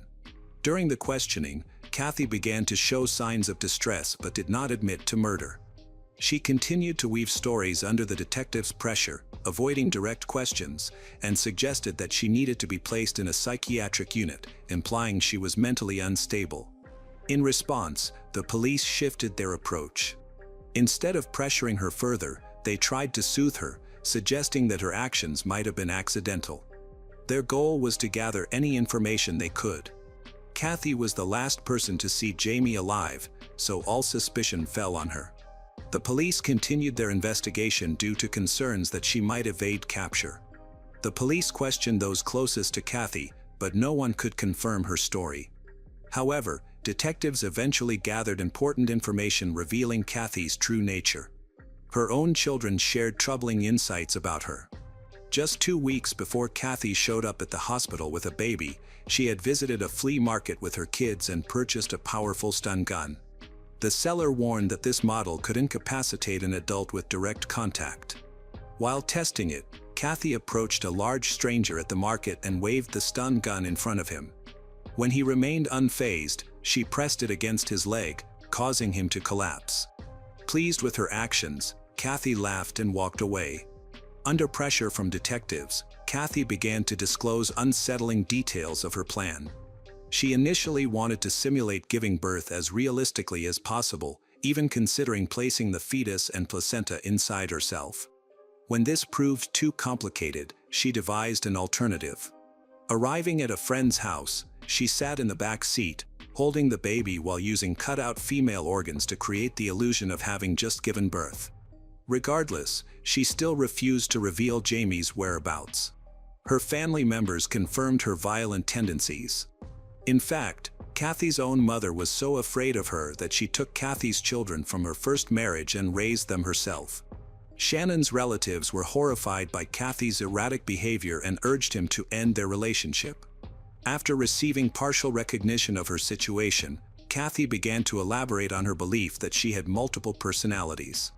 She insisted that it was not her, but an alter ego named Lindsay, who approached her friend with the baby. This persona was used to shift the blame for everything that happened to Jamie, although Kathy avoided providing specific details. She frequently mentioned that she belonged in a mental hospital instead of prison. Kathy claimed that when her personality switched, she experienced blackouts and couldn't remember anything. She described instances where she could get into a car, lose touch with reality, and wake up in a completely different part of the city without knowing how she got there. Detectives, however, suspected that Kathy was lying. They discovered that she had previously discussed plans to kidnap another child with her relatives and had even sought her children's assistance. When they refused, she dismissed it as a joke. Kathy's mother recounted how her daughter had repeatedly urged her to help commit murder, but she flatly refused. People who knew Kathy well denied her claims of having a split personality, stating that she had never exhibited such issues before. During the interrogation, Kathy's second personality appeared very self-assured, insisting that no charges could stick to her. Kathy continued to assert that Jamie was alive, despite the severity of Jamie's injuries, which made survival impossible. This bravado quickly faded when Kathy learned she was being accused of murder. After her arrest, Kathy finally agreed to cooperate with the authorities, even leading them to the location of Jamie's body. It was then that the true extent of the crime emerged. Kathy's friendship with Jamie was greatly exaggerated. In reality, Jamie had been another victim of Kathy, who had been stalking her. Kathy had lured Jamie into meetings with gifts and promises of a job. She brought the police to a wooded area where Jamie's body was found, badly mutilated and lifeless, with signs of being shocked by a stun gun on her neck. This was the same stun gun that Kathy had purchased at a flea market with her children just 2 weeks prior to the crime. When Jamie's body was discovered, it was revealed that she had died from multiple stab wounds and excessive blood loss. Kathy had immobilized her with an electric shock gun and then performed a cesarean section in the forest. This is why the baby was found covered in grass and dirt when Kathy brought him to her friend's house. Kathy admitted that she hadn't researched adequately to prepare for such a dangerous procedure. She only looked online once and thought that was sufficient, which was clearly inadequate for someone without any medical training. Kathy, who was 40 years old, was charged with first-degree murder, as well as kidnapping both an adult and a baby. In court, she cried and pleaded guilty to the charges of kidnapping and murder. The baby she had taken from Jamie survived and was later named Isaiah Allen Stice Reynolds, honoring his late mother with his second surname. He was placed with his father. Kathy sent letters to her children explaining what had happened, but those letters contained many lies. She was found guilty and sentenced to life in prison without the possibility of parole. Her children were placed in a foster home, and her husband remarried, finding a stable partner. In interviews, Kathy's children stated that on the day of the crime, their mother appeared completely normal and was not anxious about the act she was committing. During the trial, Kathy's stepfather expressed his sorrow, not primarily for his relationship with Kathy, but because he was relieved that she could no longer harm anyone. He also felt deep remorse over Jamie's death, regretting that he hadn't reported Kathy to the police after she confessed her intention to kill, believing that doing so might have saved Jamie's life. The case of Jamie Stice is a chilling story of despair, deceit, and unspeakable acts of brutality. Set in the peaceful small town of Morgantown, Kentucky, this tragedy reveals the dark side of the desire to become a mother, leading Kathy Coy down an unforgivable path of crime. Jamie Stice, a young pregnant woman filled with hopes for the future, became a victim of manipulation and horrifying violence, leaving her son, Isaiah Allen Stice Reynolds, motherless from the moment he was born. Kathy was sentenced to life in prison without the possibility of parole and must pay for her sins. However, the pain she inflicted on Jamie's family and her own is irreparable. This case serves not only as a warning about the destructive power of deceit but also raises questions about the boundary between love and obsession. Crime lovers, what do you think about this haunting ending? Leave your thoughts. Hello everyone, today we will learn about another case. The case of Mary Stauffer. Mary was born in West Duluth, Minnesota, USA, and her family moved to the neighboring town of Hummontown when she was 10 years old. She had 3 siblings, all of whom graduated from a local school and planned to go to college. Mary attended college and graduated in 1965. She loved working with children and dreamed of teaching, a dream that came true when she got a job at a school. She is a math teacher. In her personal life, everything was also successful. She married a seminary graduate, Irv Stauffer. They were devout Baptists. They first went to the Philippines as missionaries in 1967, and the trip was successful. Mary taught in Minneapolis for a couple of years. Then they moved to Polk, Nebraska, where her husband was asked to become the pastor of a congregation. They dedicated themselves to serving the church there, where both of their children were born. In 1975, they returned to the Philippines to undertake a 4-year mission trip. There, they planted new churches on the islands and returned home to Minnesota in 1979. Mary was planning to go to the Philippines again, this time intending to take her children with her. A few days before the family was to leave for the Philippines, while they were in the suburbs of St. Paul, they were destined to meet a person who would turn their lives upside down. On May 16, 1980, the day began normally for 8-year-old Elizabeth and her mother, Mary. They arrived and parked near a hair salon on Cleveland Avenue. When they left the salon, they headed to their car. Mary immediately noticed a young man, who looked to be about 30, confidently approaching them from the direction of a busy intersection. He looked at them strangely, and Mary instinctively felt uncomfortable under his gaze, but she did not panic since they were in a busy area. This young man did not look particularly dangerous. He stood out because of his thick glasses. Mary assumed he was merely asking for directions or something similar. However, when he approached the car, he took a gun from his belt, placed it next to the hood, and demanded a ride. In horror, Mary was ready to give up the keys to the car that the church had given them if only he would let them go. But the criminal did not want the keys. He forced Mary and her daughter to sit in the front, demanded that she drive north. Mary tried to influence the attacker, calm him down, and persuade him to let them go. She convinced him that if there were any problems, he could turn to the church, which would not abandon its parishioners in trouble. Mary stoically remained calm, trying to soothe the kidnapper and even bribing him. However, all her efforts were in vain. She even turned to the Bible, but the kidnapper was clearly not ready to listen to the Holy Scriptures. he ordered them to be quiet and keep driving. When they stopped at the nearest intersection, a patrolman pulled up next to their car. The kidnapper threatened to kill Elizabeth if they went in the same direction as the policeman or gave him a signal. Mary was forced to change their route, and the kidnapper noticeably relaxed. They drove to a wooded area in Anoka, stopping at a deserted camping site. There, the attacker ordered them out of the car and deeper into the vegetation, cautiously looking around. He forced them into the trunk, tied the mother and daughter together, taped their mouths shut. He then got behind the wheel and drove into the countryside. There, he planned to pick up a spare tire for his van, placing it in a trunk right on top of the captives. At that moment, two neighborhood boys became curious about what was happening and came dangerously close. One stood in front of the car while the other, named Jason Wilkman, approached the trunk from behind. The little boy curiously looked at the wheel and seemed to notice something underneath it. The kidnappers saw Jason and panicked. Without thinking twice, he grabbed Jason and threw him into the trunk with the others. When Jason's friends saw what had happened, he immediately ran home to tell his family. The kidnapper chased after him but was too far behind to catch up. In a panic, he jumped behind the wheel and took off. Jason was crying, and Mary tried to talk to him, but he was too scared, could only tell her his name and age. She tried to calm the children down, and it worked. At least they stopped crying. The trip was short, but Mary heard them moving around in the rough terrain. Branches and bushes constantly hit the vehicle as the criminal drove deep into the forest for several kilometers. Here, he pulled Jason out of the trunk and took him away.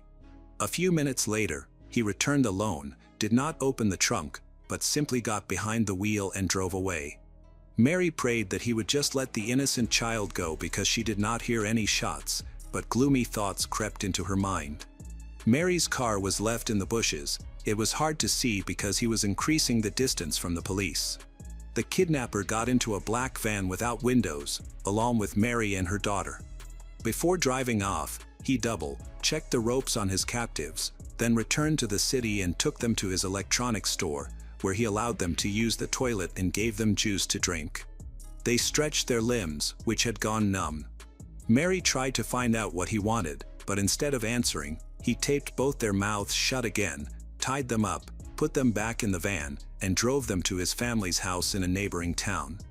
The small house was only 10 kilometers from the apartment where the Stauffer lived with their children.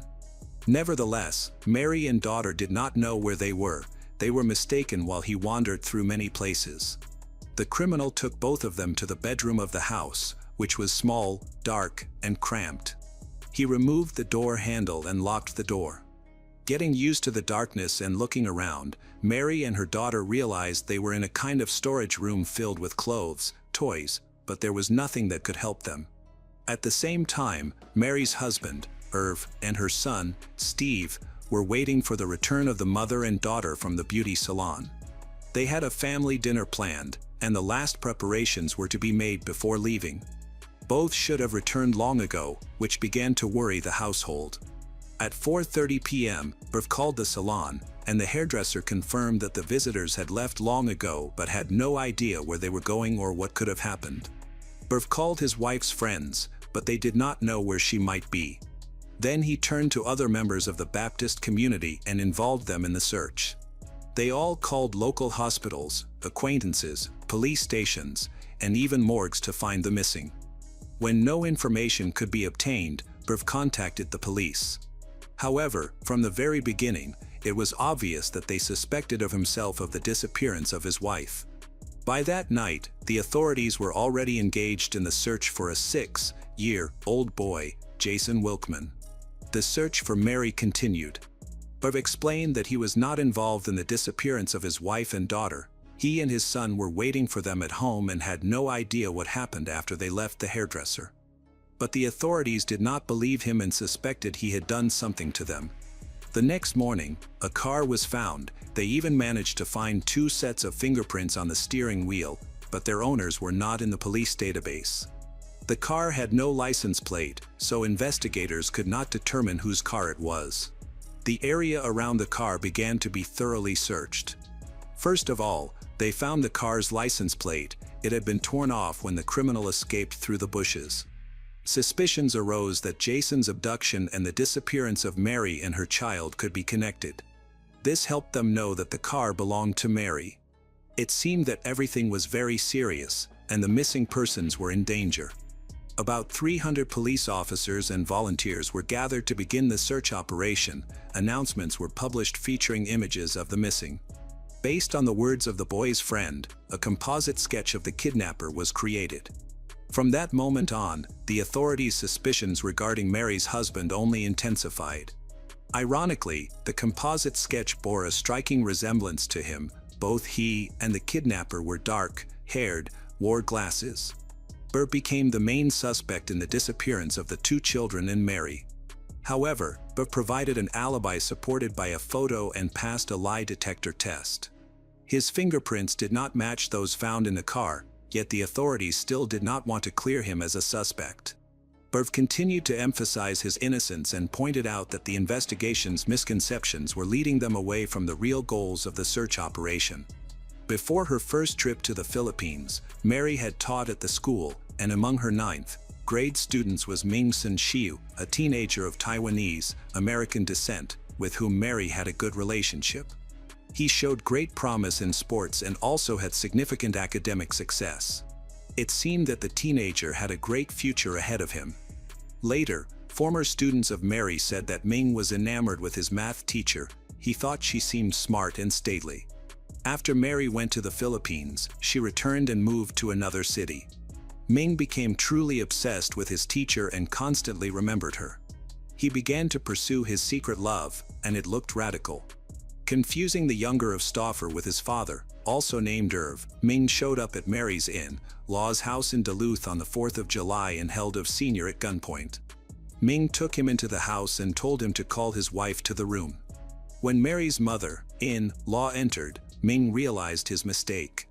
Ming claimed he was simply mistaken and threatened that if they went to the police, he would return and shoot them both, and then he ran away. The elderly couple had no idea that Ming was really interested in the younger Irv. They never reported it anywhere and didn't even tell the mayor and his son about the incident until they returned from the Philippines in 1979. No one had any idea who could have attacked the families. Neither the motive nor the goals were known. Mary only found out that the attack was carried out by Ming when he had already taken her and her daughter prisoner. He proudly told her about it before attacking her. Mary had no idea that he had been spying on the family from the forest, which was located not far from the house where they settled. Probably, he decided to attack because he saw preparations for departure and understood that soon they could leave again for a long time. Shortly before the kidnapping, Ming even tried to get through the doors of the patio, but nothing came of it. Later, he attempted to get through the storage room and drilled several holes. Burr found sawdust and removed it, but he still did not understand the relevance of their appearance. Now everything fell into place. In the meantime, the captives experienced the hospitality of the criminal. Immediately after the kidnapping, Ming admitted that Mary was lucky that her family was not nearby during the surprise attack, as he was ready to do anything to take her, even kill everyone. The next day after the kidnapping, he pulled Mary out of the closet, spread a blanket on the floor in the living room, tied her up. After that, he made a 3-hour video interview in which he revealed his identity. Mary remembered Ming when he spoke about math lessons at school. He reminded her that he was the student she had failed in exams. Mary immediately recalled who he was but could not understand what he meant. He told her that he couldn't get an academic scholarship because of her, as his parents had died, and he couldn't afford to go to college because of that. After losing his place in school, he was drafted into the Vietnam War, which led him to a prison camp where he experienced some tough times. He blamed Mary for all of this. Now, he wanted to make her pay. There was one flaw in this tragic story: Ming had made it all up. Mary remembered perfectly well that he graduated from high school with excellent marks, so he could easily have received a scholarship to any college. In reality, he attended the University of Minnesota and graduated from there. He never served in the army and instead immediately opened his own store. Mary realized that his story was a lie designed to impose a sense of guilt and manipulate her. In fact, Ming lived in a fictional world. He wrote fantasy stories about many women whom he abused, and after that, they begged him to be with them. Among these fantasies was his 9th grade math teacher. During a video interview, he revealed his intent not to cause physical pain but to inflict emotional trauma so that she would feel dirty, humiliated, and insulted. The footage included more than 6 hours of assaults. Over the next few days, a friend of Ming returned a borrowed camera but kept the tape of the torture. He abused Mary daily. Ming claimed he was not a pedophile, he never abused Elizabeth, nor did he force her to watch the torture of her mother, although he repeatedly threatened to do so. Unfortunately, this did not mean that Beth would remain on the sidelines of his villainous fantasies. Elizabeth turned out to be a pawn in his fictional stories. Ming demanded that Mary show love, but she refused because she was a believer and a devoted wife who had promised to love only her husband. To force she to submit, he threatened to place her daughter in a thick plastic bag and tie it shut, claiming that it would take 4 to 5 minutes for Beth to inhale all the oxygen, after which she would die. He also threatened to kill all the members of her family one by one until Mary obeyed. Mary was forced to meet him halfway. She kissed him on the cheek, feigning love, but this was not enough. Only a kiss on the lips calmed him down. Then he removed the bag from her daughter's head. Later, during a similar incident, he left Elizabeth in his van for 4 hours. This happened on a hot summer day, and in the scorching sun, the girl miraculously did not die. This experience finally convinced Mary of the need to obey him, otherwise, they would be in trouble. In the meantime, their family continued to hope that they would see both Mary and Elizabeth alive. Weeks went by, and according to statistics, the probability of the missing returning after such a long period was practically zero. After 2 weeks, the police called Irv and reported that they had found a woman's body in the forest, which was presumed to be Mary's. He provided his wife's dental records and was relieved to learn that it was not her, and therefore, there was still hope for the safe return of both his wife and daughter. Meanwhile, life in captivity continued. After some time, Ming softened the strict rules of the internal regulations. He allowed his captive to eat in the kitchen, take a shower on the 10th day, even gave Elizabeth several board games and a TV. He began to affectionately call her Betty. Despite the circumstances, this looked very unpleasant. During this period, Ming forced Mary to write 2 letters to her husband. In the first letter, she was to convince the police that she had not disappeared but had simply run away from her hated husband, whom she no longer loved. In the second letter, he voiced demands that the police stop their interference, or else no one would ever see either of them again. Ming still led a double life. He was involved in business management and worked in his electronics store as if nothing had happened. From the outside, it seemed that he was quite decent and that his life was completely ordinary. In reality, he was a kidnapper and a murderer. After 3 weeks, Ming took a rented mobile home and went with his victims to the fair in Chicago. Before that, they stopped at a shopping center in Madison, Wisconsin, to change clothes, as they had been wearing their old clothes since the abduction. Both victims were under close watch from him. He would not allow them to escape. He kept one of the 2 by his side, and in case of escape, he promised to kill the other. This was how he was able to grant them some relative freedom of movement, albeit within reasonable limits. Despite all of Mary's efforts to warn the police by using a receipt from her bag while shopping, the bank was notified and, unfortunately, the FBI never received the information. It apparently got lost. When Elizabeth was left unattended for a while in a shopping mall, she attempted to tell a group of teenagers that something had been stolen, but they just laughed and walked away, not believing her story. By the end of this little trip, all 3 even stopped by the University of Minnesota campus to watch fireworks. During this time, at least 3 police cars drove past them. However, Mary knew that the criminal had a gun with him, and she feared that he might harm them without thinking twice if she called for help. So she remained silent, despite her hopes. On July 7, 1980, Mary and Elizabeth faced serious difficulties. Ming realized that he could not remain in his house forever without being noticed. Therefore, he decided to buy a mobile home for the 3 of them, making it clear that he intended to continue this madness and wanted to eliminate any possibility of being caught. Mary understood that there might not be any other chances to escape, so she planned to wait for him to leave for work before trying to free herself. The next morning, Ming went to work as usual, and Mary began her fight for freedom. She managed to muster enough strength to remove the heavy door from its hinges, from which the captive's shackles were attached. Until that moment, they had been unable to do this. Suddenly, she heard some noise and feared that Ming had returned.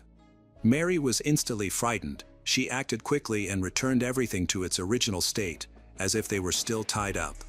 They seemed to sit and listen forever until finally, they calmed down, realizing that Ming was gone. The nervous tension played a cruel joke on them, but the situation did not improve because precious time had been lost. Mary had no idea when their tormentor would return. She got to the phone and called the county sheriff's office. She was put on hold twice before finally contacting the detective who was leading the search for the 3 missing people. Thanks to a tag from a dry cleaner, she provided the address where she and her daughter live. Mary was most shocked by the policeman's question about whether Jason was with them. It was then that she realized that the child had never returned home and was probably killed in that forest during a stop. In fear of Ming's return, they simply hid in the storage room, afraid that their tormentor would soon come back. Fortunately, the police arrived before long, and the mother and daughter were freed. Both victims were photographed, having remained shackled with bicycle cables for almost 2 months. FBI agents went to Ming's shop, searches were conducted, and the criminal was arrested without resistance. A few days later, Mary went north to visit her family.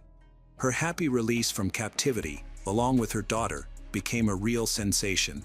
However, in reality, their misadventures were not over yet. Just a few days after being incarcerated, Ming hired a killer. It turned out to be a cellmate, Richard Green, who was about to be released from prison. He asked Green to commit the murder of Mary and Elizabeth so that they could not testify against him. Additionally, Green was supposed to help Ming escape from prison in exchange for a promise of $50,000 once the job was done. As an advance, he handed over a check for $1,000. Fortunately, this plot failed, and the criminal was caught. Richard did not admit that he was hired. This was only discovered during a second interrogation and after checking the financial transactions. The prosecutor's office had more than enough evidence to build a strong case. The jury ultimately viewed a 3-hour interview that fully revealed Ming's insidious plan. The hearing was a tense moment for all involved. The mayor had to walk between the prosecution and defense tables. As soon as she asked Mary the first question, Ming jumped up and attacked the mayor. However, the prosecutor blocked his path. The guards knocked him down and immobilized him. The hearing lasted 10 days, after which Ming was found guilty of kidnapping. Difficulties arose even before the hearing began. He confessed to one of the psychiatrists who worked with him that he knew where the body of Jason Wilkman. He was then offered a plea bargain. The authorities agreed to reduce the charge to second-degree murder. In late October, Ming led the police to the boy's body. Jason had died from blunt force trauma to the head, inflicted from behind. Ultimately, Ming Sin Shiu was sentenced to life in prison but retained the possibility of parole after 30 years. Mary then had to testify again as a material witness in the trial for Jason's murder. It seemed that this terrible story was about to end. However, this time Ming was prepared for the meeting. He secretly brought a knife into the courtroom. During cross-examination, when Mary was answering questions, he jumped up from his chair, grabbed her by the neck from behind, and took her hostage, holding the blade near her throat. Fortunately, there was a policeman behind who managed to snatch the knife away and prevent the murder. As a result, Mary suffered a cut that went through her chin and the corner of her mouth, requiring 62 stitches. The second trial was postponed. As part of a plea bargain, Ming confessed to the kidnapping and second-degree murder of Jason, after which he was sentenced to 40 years in prison, with the terms of the sentences to be served concurrently. The case of this dangerous criminal was again in the spotlight. In 2010, the judge ruled that, in the case of parole, Ming Sin would be sent to undergo a state program for individuals who have committed violent abuse crimes. According to the judge, Ming met the criteria for criminals who require life imprisonment. After many hours of evaluating psychiatric reports, it was decided that he posed a permanent threat to society. For Mary, this decision came as a great relief, as Ming had openly declared to Beth, and then the entire family, that if he were ever released, he would come for them. Curiously, Ming's business was estimated by experts to be worth about $250,000. The Stauffer family filed a civil suit against him as compensation for illegal restriction of freedom and emotional distress. However, upon hearing about this, Mary declared that the right to seek justice belonged only to the Lord God, and she refused to pursue the case. After all these events, Mary repeatedly stated that despite all the evil this man caused, she continues to pray for him. Ming Sen Shiu is currently being held at the medium-security federal prison in Marion, Illinois. The ordeal of Mary Stauffer and her daughter Elizabeth stands as a chilling testament to the depths of obsession and the fragility of ordinary life. Yet, through nearly 2 months of unimaginable torment, Mary's unwavering faith and courage not only secured their escape but also illuminated a path of resilience for her family. The tragic death of Jason Wilkman and the scars left on the Stauffers underscore the devastating ripple effects of one individual's malice. Decades later, with Ming confined and deemed a perpetual danger, Mary's choice to forgive and pray for her captor reflects a profound strength that transcends vengeance. Her story endures as both a sobering warning of unchecked obsession and an inspiring reminder that even in the face of profound evil, hope, faith, and the human spirit can prevail. Angel Ormston was born in 1975 in Mentor-on-the-Lake, a quiet suburb of Ohio, USA. This area has about 7,000 residents, and everyone knows each other. Children from local families often get along and grow up together. Life here is very simple and similar. The local high school serves as the main place of learning for most young people in town. Angel is a friendly and cheerful girl. She particularly enjoys walking around the area with her friends and often drives around with loud music. Local teenagers often gathered at a large shopping mall in a nearby, bigger city, which featured restaurants, a movie theater, and various stores. It made sense that Angel would find a part-time job there. In the summer of 1992, she started working at a fast food restaurant as she prepared for her senior year of high school. This job not only allowed her to earn some pocket money but also helped her save up for college. Her daily routine was consistent. She worked in the mornings and spent time with friends afterward. On the evening of July 31, 1992, 17-year-old Angel planned to go to her restaurant to pick up her paycheck and do some shopping. She promised her mother, Jackie, she would be home before the mall closed. Initially, her mother was not concerned and went to bed, assuming she was out with friends. The next morning, she woke up to find Angel missing from her room. Despite this, she didn't worry too much because it was common for her daughter to stay over at friends' houses, especially on weekends and holidays, so she pushed her uneasy thoughts aside. In this close-knit community, crime was rare, and young people often visited each other without worry. However, Angel, a high school student, didn't always keep her mother informed, which led to concerns. Her mother didn't want to restrict Angel too much, allowing her daughter considerable freedom that matched her independent spirit. Angel's upbringing was relaxed. Her mother was adaptable and aimed to maintain a harmonious environment. Meanwhile, her father was often away as a long-distance truck driver. Despite the lack of strict rules or curfews in the Angel household, unsettling thoughts began to creep into Jackie's mind. Angel was missing all Saturday, and when her mother woke up on Sunday to find she still hadn't returned home, worries began to set in. She called families where Angel could stay, and her brother also went to the shopping center where she worked. Upon arriving at the parking lot, Angel's brother noticed her Honda Civic, which heightened his concern. He hoped to find Angel inside but instead found her purse, comb, and other personal items left on the driver's seat, indicating she might have vanished. He checked the burger joint where she worked but learned she hadn't shown up for a couple of days. Alarmed, he contacted Jackie, their mother, who hurried to the shopping center to retrieve Angel's car and uncover the truth while pushing aside her fears. Initially, she hoped it was just a series of coincidences. Angel often went out at night with her best friend, Stacy. That day, Stacy's family could not be reached, which gave Jackie some peace of mind. Nonetheless, anxiety grew as Jackie drove around the mall looking for Angel, but she found no trace of her daughter.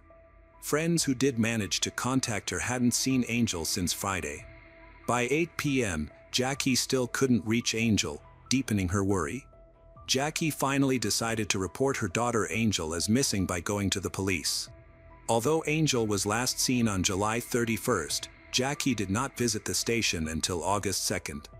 This delay raised suspicions among the police, but Jackie explained that she believed she needed to wait 48 hours before reporting someone missing. Jackie provided detailed information about Angel, including her life and relationships. Jackie asserted that, up until the very last moment, she was not worried that anything serious had happened to Angel. On the morning of Monday, August 2nd, Jackie managed to reach Stacy, who confirmed Jackie's fears. Stacy had spent the entire weekend at her sister's house and hadn't seen Angel. She was shocked to learn that her friend had been missing for over 2 days. Stacy tried to contact some mutual friends, but none had seen Angel. Following this, Jackie provided the police with new information, prompting them to initiate an active search for Angel. The police first examined Angel's car, which showed no signs of a struggle.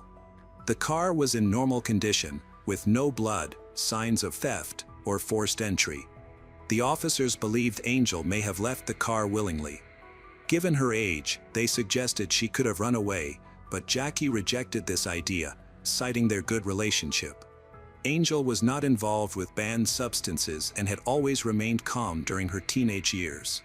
Despite her independent nature, she was not the type to run away. In fact, she had been making future plans, including furthering her education at university. Detectives worked extensively to investigate Angel's disappearance.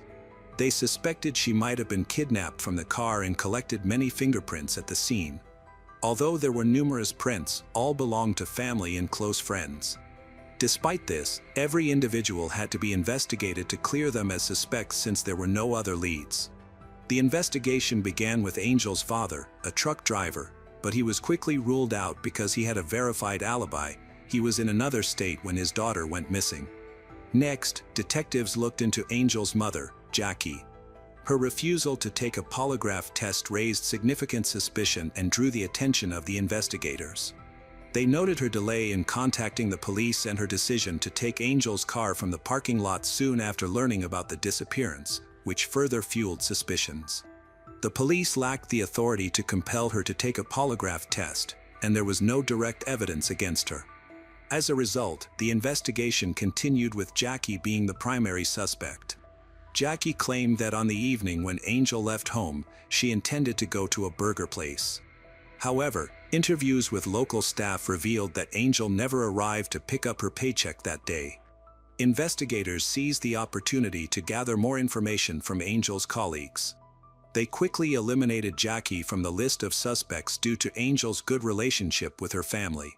However, they developed several other theories, including a suspicious connection to a former manager known for inappropriate behavior toward female employees. Investigators suspected that the former manager had been spying on female staff while they changed into their work uniforms. Later, he was fired for a harassment incident. Several female employees reported that this manager had touched them inappropriately. When the police investigated him, they discovered he had a criminal record for inappropriate behavior with minors, making him the main suspect. Other women also mentioned that he frequently focused on Angel, often looking for chances to be alone with her in the kitchen and making inappropriate comments. When this was discovered, the detectives were so focused on the case that they overlooked Jackie. The former manager was quickly located and interviewed, but he denied any involvement in Angel's disappearance. He said that she hasn't seen him since they worked together. He claimed that, on the day she went missing, he was far from his hometown and provided a timesheet showing that he was at another location of the fast food chain that day.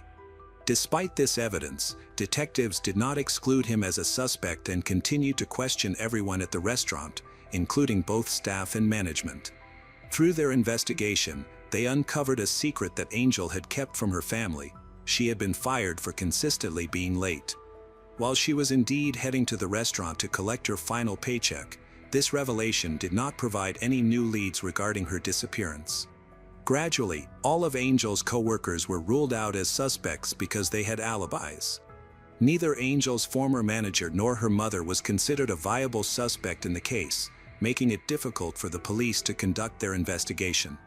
Communication with Angel's closest friends did not reveal any new information. Everyone was shocked at the idea that someone in her circle might wish her harm. She was gentle, trusting, and usually avoided conflict. However, her trusting nature made her vulnerable to someone who might manipulate her into a dangerous situation. After a long period without contact, fears grew that Angel had died. She hadn't reached out to anyone, appeared in public, or used any payment methods. Given these circumstances, the police decided to re-examine the people closest to her, as those responsible for such crimes are often found among acquaintances. The focus shifted to her best friend, Stacy. Although they had spoken to her briefly before, this time the interview lasted over 4 hours. From the start, Stacy expressed a strong willingness to help but firmly denied any involvement. She was cleared as a suspect when she provided a confirmed alibi. She had spent the entire weekend at her sister's house and they had been together the whole time, cooking side by side. The police are trying to ask Stacy if she knows about Angel's relationship with a man. Stacy revealed that Angel had recently become interested in a young man named Mark Sotka, a 19-year-old who had just graduated with honors from their high school. Stacy explained that Angel had been in love with Mark for a long time and even hoped to start a serious relationship with him. However, Angel was very private, especially about her relationships, and only Stacy knew about Mark, not even sharing it with her mother. During the questioning, Stacy reveals that Angel was aware of her pregnancy shortly before she disappeared. They had talked several times about the possibility of telling Mark about the baby, and Angel was optimistic that he would accept her and the child, viewing it as the start of their life together. Stacy was doubtful, but Angel was convinced she could build a family with Mark. The detectives decided to investigate Mark's background before confronting him. It appeared that Mark was not ready for fatherhood. Just before Angel went missing, he started college, which suggests he may have only considered Angel a short fling while planning to focus on his studies. They found no incriminating evidence against him, as he had a clean record and a solid reputation in school. Eventually, Mark was called to the police station for questioning. He was surprised to learn that he was considered a suspect in Angel's disappearance. He denied any involvement and refuted Stacy's claims about their relationship. When he learned that Angel might be pregnant, he laughed it off, dismissing it as a fabrication by his girlfriend. He admitted to having had a brief encounter with Angel at the beginning of summer but said they had not met again since then. Additionally, he had been in a relationship with another girl for 2 years. To support his claims, he needed to provide proof and a reliable alibi. Mark testified that he left work at 5 p.m. on July 31, 1992 to go to a shopping mall. He intended to buy a gift for his girlfriend and then meet friends at a pizzeria. The police began to investigate his account closely. His employment at a car dealership was verified through his timesheet, which matched his claimed working hours. Additionally, they found a receipt for the gift purchase. Several friends from work supported his story, confirming he was at the pizzeria until around 9 p.m. The only inconsistency was that some staff members at the places he visited that evening did not remember him. However, Mark willingly took a polygraph test, which showed no evidence of his involvement in any crime. As a result, he was cleared as a suspect. The investigation hit another dead end, prompting detectives to revisit earlier theories of escape or kidnapping. Discovering that Angel might have been pregnant reinforced these theories. Her family may have opposed her having a child at just 17, leading her to potentially run away to start a new life with the baby. Unfortunately, these possibilities did not bring them any closer to finding her. Frustrated by the lack of progress, Angel's mother decided to take action. She reached out to the community through local media in hopes of gathering information. Her appeal successfully raised awareness about Angel's disappearance, turning the incident into a well-known topic of discussion. Friends and concerned individuals joined in, distributing thousands of leaflets. Charities became involved, and a fund was established, raising $10,000 as a reward for anyone who could provide useful information for the investigation. In the following weeks, the police department received numerous requests for information, which opened several new leads for the investigation. Detectives conducted thorough checks, but these efforts did not yield any significant results. Frustrated, Angel's family made the decision to hire a private detective. When Angel's father returned from a trip, he was hopeful that it would help locate his daughter, unlike the ineffective efforts of the police. However, despite the detective's hard work, no new information emerged. 3 months passed, and there were still no updates on Angel's case. By this time, her friends had almost lost hope, but her mother remained determined. Angel's mother, Jackie, even altered the message on their answering machine, leaving a note for her daughter in the hopes that she would eventually call. She refused to believe that anything bad had happened to Angel. Meanwhile, the entire city was critical of the police for their lack of progress, which led to increased pressure on law enforcement to revisit existing leads and suspects. Eventually, detectives began to focus on a man who was engaged to Angel's best friend. He was very interested in finding out what happened to her and was vocal in his criticism of the investigation. His name was Candle. Even though he showed a strong interest in Angel, he did not give any information to the detectives or the media. It was believed that he had attempted to start a relationship with Angel and was rejected, which might have led to her kidnapping or murder. On the day she went missing, he was working at a shoe store in the shopping mall where she was last seen. He had a confirmed alibi for that time, but after work, he could have committed a crime, especially since he was nearby. He allowed investigators to search his car, but nothing suspicious was found. The investigation had reached another dead end. On December 15, 1992, 4.5 months after Angel's disappearance, a local resident was out hunting with his dog. While walking through the forest, the dog became uneasy and led its owner away. This took them to a drainage ditch, where the hunter noticed something wrapped in a sheet and tied with a rope. Upon closer inspection, he saw a human hand protruding from the package. The man quickly contacted the police. When law enforcement arrived, they discovered a body in an advanced state of decomposition. Identification was possible only through dental records, which confirmed that it was 17-year-old Angel Ormston, who had been reported missing. On December 16th, Angel's family was informed of her death. An autopsy showed she had suffered blunt force trauma to the head, which might not have been fatal. However, she had sustained 2 stab wounds to the chest, both delivered with significant force, impacting her heart. As a result, she bled out quickly and died.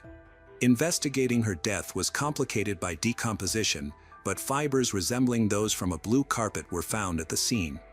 The police compiled a list of all homes associated with Angel, including those of neighbors, family, and friends, in search of a home that might have green carpeting.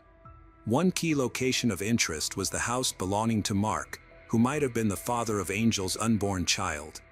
At the time of the murder, the house was empty as it was for sale. Witnesses claimed they saw Mark enter the house with a girl who matched Angel's description.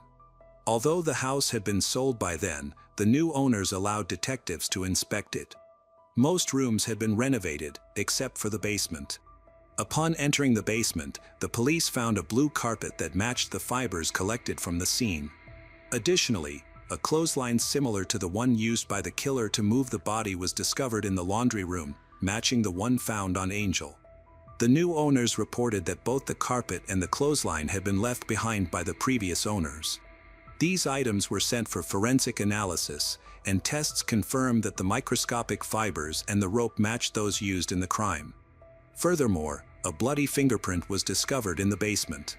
5 months after Angel disappeared, on December 31, 1992, 19-year-old Mark Sotka was arrested on suspicion of murder. During his arrest, he insisted that the police had no evidence against him and claimed he was not the person they were looking for. He immediately refused to cooperate with detectives, prompting forensic experts to conduct a detailed examination of his car. They discovered that although he had attempted to clean the interior, a few small drops of blood remained. During questioning, Mark eventually broke down due to the overwhelming evidence against him. He admitted to committing an act he described as stupid. When pressed for more details, he confessed to murdering Angel. Mark explains that he invited Angel to his house for intimate relations again, but things changed that night when she revealed that she was pregnant and that he was the father. This news triggered a violent outburst from him. He demanded that she get an abortion, but she refused. An argument ensued, during which Angel threatened to cause problems. In a fit of rage, Mark struck her several times in the face. Angel fell in the garage, and Mark, grabbing a knife, returned to the basement and stabbed her twice in the chest. Afterward, he calmly met with his friends at a pizzeria, chatting and laughing as if nothing had happened. Later that evening, he wrapped her body in a sheet, secured it with a clothesline, and transported it in the trunk of his car to a wooded area, where he left it in a ditch. Afterward, Mark returned home, covered up the evidence of the crime, and cleaned his car. After 5 months of investigation, he was arrested as the killer. During questioning, Mark confessed to first-degree murder and led authorities to the location where he disposed of the knife used in the crime. Despite thorough searches, the knife was never found. However, he had limited chances of proving his innocence. The motive for the attack stemmed from Angel's pregnancy, which disrupted his future plans. Mark had no intention of continuing his relationship with her and wanted to focus on someone else. In February 1993, to avoid the death penalty that was in place at the time, Mark officially admitted his guilt. Consequently, he was sentenced to life in prison but became eligible for parole after 30 years. Angel's family pointed out that Mark showed no remorse or compassion, which explained how he was able to deceive the polygraph test. Following his sentencing, he was taken to jail. After serving 20 years, Mark utilized an old Ohio law that allowed him to request a parole hearing after 2/3 of his minimum sentence. His family was informed, and Angel's relatives increased their efforts to prevent him from being released. Their efforts were successful, and he was denied parole in July 2023. After serving 30 years, Mark appeared before the parole board again, but this time, Angel's family opposed his release once again. As a result, he remains in prison. Angel's family expressed their relief to the media, calling it a significant victory for them. Her mother stated that their family would continue to fight to keep the killer incarcerated and would never forgive Mark, who has never expressed remorse or sought forgiveness for taking Angel's life and the life of her baby. Oscar Pistorius, a famous Paralympic champion, is originally from South Africa and lives in the city of Pretoria. He was born on November 22, 1986, with a serious developmental disorder that caused his legs to be thin and underdeveloped. Oscar's family went through many hardships, and his parents often argued. He had a younger sister, and after her birth, his parents decided to divorce. However, his father continued to support the family financially. Oscar's mother taught him that one should not give up in difficult situations, but should fight instead. Growing up, Oscar was an active child. When he was just 1 year old, he had to have his legs amputated below the knee because they were not growing. At 17 months old, he was fitted with his first prosthetic legs. As Oscar grew older, he became stronger and decided to pursue a career in sports. He initially played rugby and water polo, but after injuring his kneecap as a teenager, he was advised to take up athletics for rehabilitation. Over time, his passion for athletics developed, particularly for short-distance running. At the age of 15, Oscar lost his mother, who had been his close friend and supporter in all his endeavors. This loss deeply affected him, leading to emotional distress, but he remained determined to continue his training and pursue his goals. His hard work paid off when, at 17, he won a bronze medal in the 100-meter race and a gold medal in the 200-meter race at the Athens Paralympic Games in 2004. In 2007, he showcased his talent again by finishing second in the 400-meter race. Despite his young age, Oscar has achieved incredible success that many can only dream of.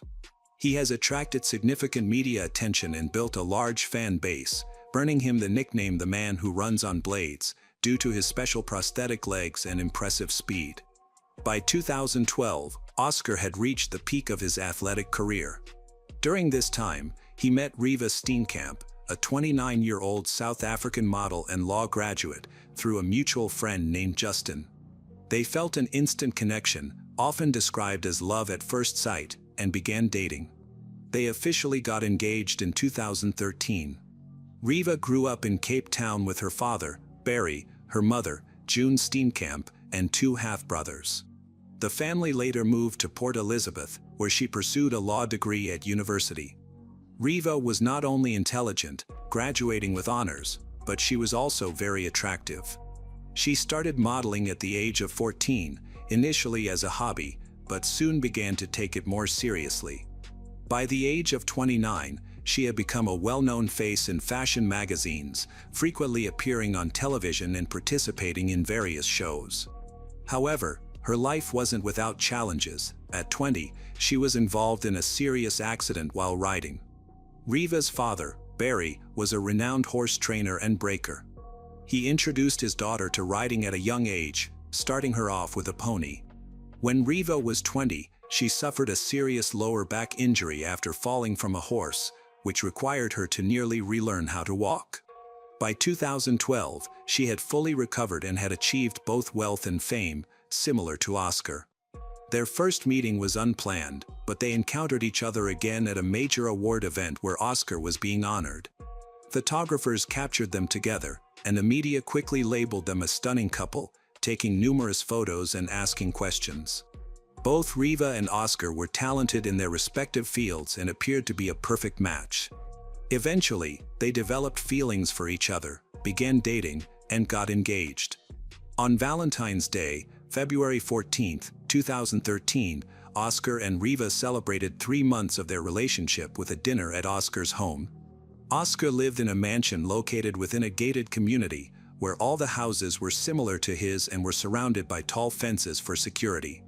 The residents were very wealthy and took extensive measures to protect themselves, such as using CCTV cameras, combination locks, and other security systems. The cameras at the entrance captured the arrival of Oscar and Riva. They enjoyed a romantic candlelight dinner and stayed up late into the night. Later, someone told the police that they had heard the sound of weapons exploding in Oscar's villa. Emergency services quickly arrived at the scene where a crowd had gathered to understand what had happened. Paramedics entered the house and found a girl lying on the bathroom floor, covered in blood. After examining her, they realized she was beyond help. She was dead. Oscar was found in the house, in a state of shock. The police tried to calm him, but he was so distressed that he couldn't comprehend what they were saying. He cried and screamed, eventually managing to explain that he had killed her because he thought she was a burglar. According to Oscar, after dinner, he and Riva went to bed. Early the next morning, he went out onto the balcony to get some fresh air, predicting that it would be a hot day. Suddenly, he heard a noise coming from the bathroom. Although he knew Riva was in bed with him, he didn't check on her. Believing that someone had broken into the house, he took a weapon from the nightstand where he always kept it. In his youth, he had been attacked by an unstable person and had received threats from envious individuals, which is why he took security seriously and kept weapons at home. That morning, however, he hadn't put on his prostheses and felt defenseless. When he heard a noise behind the bathroom door, he attacked it, trying to act quickly. Unfortunately, there was no burglar, only Riva, who had woken up and gone to the bathroom. Upon realizing her tragic mistake, she screamed for help, but it was too late. An investigation showed that Riva had been attacked 4 times. The first bullet struck her thigh, the second ricocheted and hit her back, the third shot hit her shoulder, and the final, fatal shot struck her head, killing her instantly. An investigation showed that Riva had been attacked 4 times. The first bullet struck her thigh, the second ricocheted and hit her back, the third shot hit her shoulder, and the final, fatal shot struck her head, killing her instantly. Early in the morning, Riva's family received a phone call that filled June, her mother, with dread. She hesitated to answer, knowing that calls at such an early hour often bring bad news. Inspector Bada delivered the heartbreaking information, causing her world to crumble. She struggled to stay upright as her legs gave way. Riva's father experienced several heart attacks after learning of her death. The next time they would see their daughter would be at the crematorium to say their goodbyes. Riva's mother, June, quickly informed the police of her concerns about Oscar, noting that her daughter and Oscar had ongoing issues. Although they were still in a relationship which had lasted only 3 months, it was clear that things were coming to an end. Riva's friend supported this perspective, revealing that Riva had expressed her desire to clarify their relationship on Valentine's Day and to break up amicably while remaining friends. Both the mother and friend shared similar views on the situation. In contrast, Oscar's friends expressed a different opinion, claiming that he was very happy in his relationship with Riva. The murder of Riva, a well-known model, by Oscar, a prominent Paralympic athlete, attracted significant media attention, leading to varying public opinions about the incident. Some people believed Oscar's explanation that the attack was accidental, while others suspected he may have had intentions to harm Riva. The authorities had not reached a consensus on Oscar's version of the incident. Many aspects of Oscar's story seemed to align with the details of his relationship with Riva. Friends of both Oscar and Riva stated that they were deeply in love, with Riva's friends confirming her happiness in this new relationship. She had previously experienced toxic relationships and felt fortunate to have found a good partner.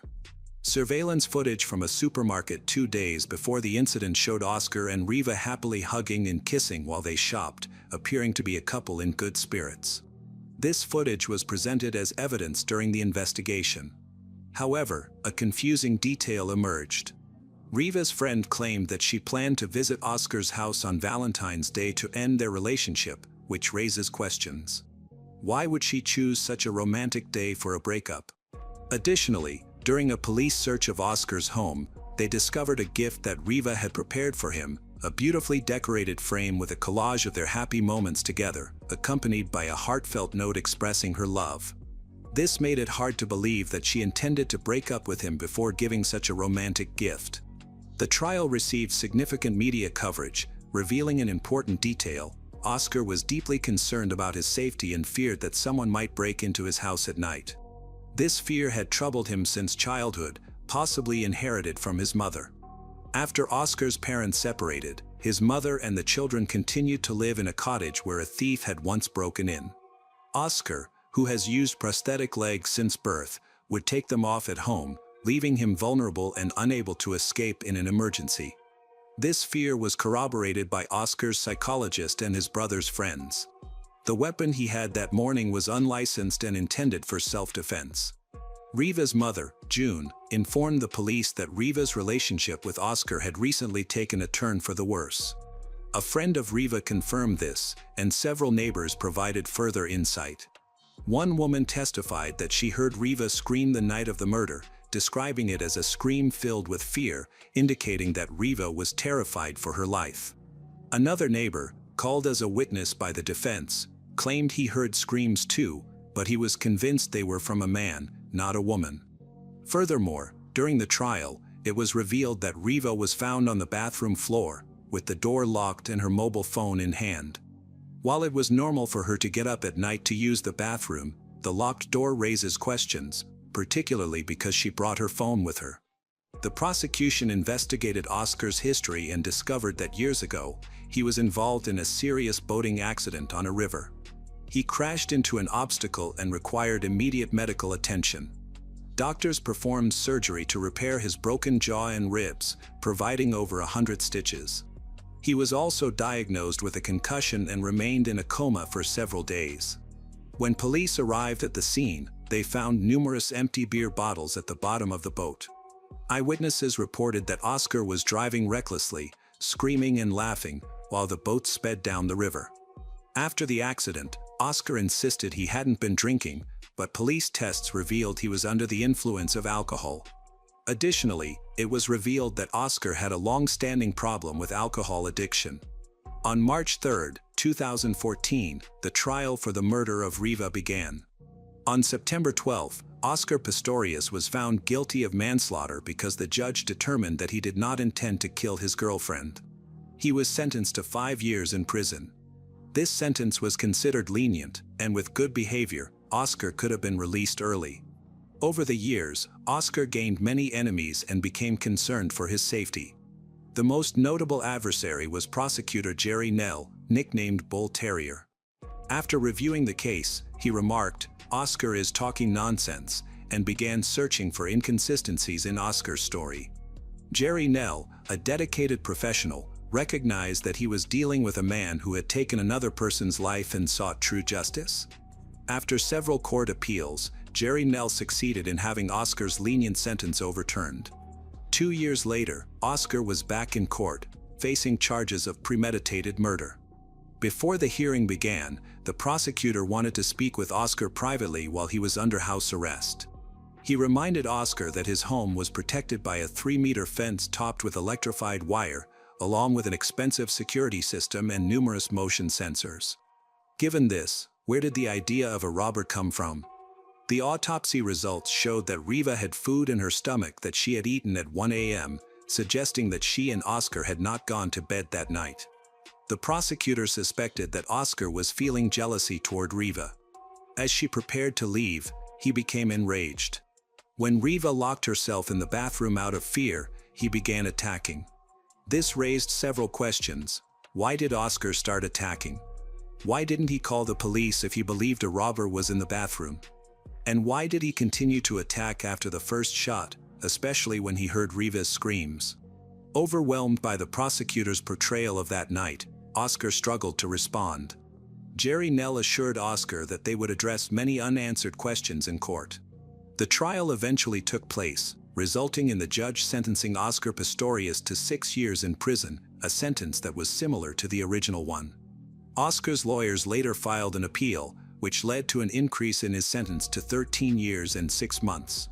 As of 2023, Oscar can apply for parole, but he is still serving time in prison. Despite his repeated requests to be transferred to a different facility due to his fear of potential violence from other inmates, these requests were never granted. This marked the end of Oscar Pistorius' sporting career and public admiration. He was once a national hero, but his actions not only took the lives of others but also ruined his own promising future.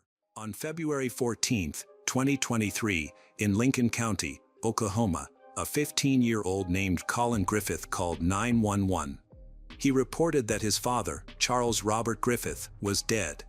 Officers arrived and found Charles with no signs of life. He had been shot in the head, chest, and had bled out before the doctors could help. According to Colin, another conflict had occurred between them, which was a frequent occurrence in their family, but this time, everything escalated. Charles had cornered his son with a knife, forcing Colin to defend his life. In the heat of the struggle, Colin shot his father and claimed it was an act of self-defense. Colin was immediately detained and taken to the police station for further investigation. He remained surprisingly calm and explained his version of the events in detail. Initially, his account seemed convincing, and he was released. However, as the investigation continued, more evidence emerged that contradicted Colin's statements. He was called in for questioning again to clarify the discrepancies in his story. During this second interview, the detectives expressed their disbelief, and Colin subsequently refused to cooperate, demanding a lawyer. He was then arrested, with a bail set at $50,000. His mother, Catherine, paid the bail immediately, allowing him to return home. Catherine revealed that she had divorced Charles long before and that there had been a prolonged custody battle. Colin had moved in with his father in 2019, 4 years before the tragic incident, which had become a significant problem. Charles had prevented any communication between mother and son, allowing only occasional phone calls. During one of these calls, Colin informed Catherine that his father had forbidden him from attending school, isolating him within their home and subjecting him to constant pressure. Colin stated that he had been trapped in his father's house for the last 4 years and was not even allowed to eat more than once a day. Detectives reviewed documents related to Catherine and Charles's lengthy divorce proceedings. Throughout their marriage, Charles had continually abused Catherine, who had reported him to the police multiple times, but the authorities had not taken action. After the divorce, Catherine lost her ability to see Colin. In August of the divorce year, Catherine sought sole custody since Charles impeded all contact between her and Colin. Colin reported that his father continually denigrated Catherine. As the investigation progressed, Charles claimed that he had severed communication between mother and son after Catherine threatened to commit her own life, painting her as dependent on alcohol and banned substance. He justified restricting contact as necessary for Colin's well-being. Charles even presented evidence that Catherine attempted to pose as someone else on Discord to chat with Colin and urged him to escape from his father's home. Despite substantial evidence of abuse by Charles, Colin was charged with first-degree murder. About a month later, prosecutors announced they could not gather enough convincing evidence for the teenager's guilt regarding the intentional murder of Charles. It appeared that Colin acted in self-defense while fleeing from his dangerous and unstable father. In March 2023, Colin was acquitted and returned to his mother's custody, placed under house arrest, and required to wear a tracking device. After their long-awaited reunion, Catherine began posting on social media to share these moments, including photographs related to Charles, culminating in an image of his grave. While she expressed relief in ending her relationship with Charles, she lamented that she hadn't done so sooner. As Colin gradually began to recover from his psychological trauma and reintegrate into society, about 7 months had passed since the tragic events. However, the sheriff's office received a call to check on the Griffith household. An officer arrived to find a visibly agitated Colin, who claimed that his mother had taken a gun, threatened to kill him, and then handed him the weapon, urging him to shoot her. This raised concerns about Catherine's mental health. When questioned, she insisted that Colin was lying, asserting that he was upset because she had confiscated his phone and headphones due to his poor school performance. Catherine expressed concern that Colin might be suffering from a severe form of post-traumatic stress disorder. This stress was a result of the circumstances surrounding the murder of his father, leading to unstable behavior during this period.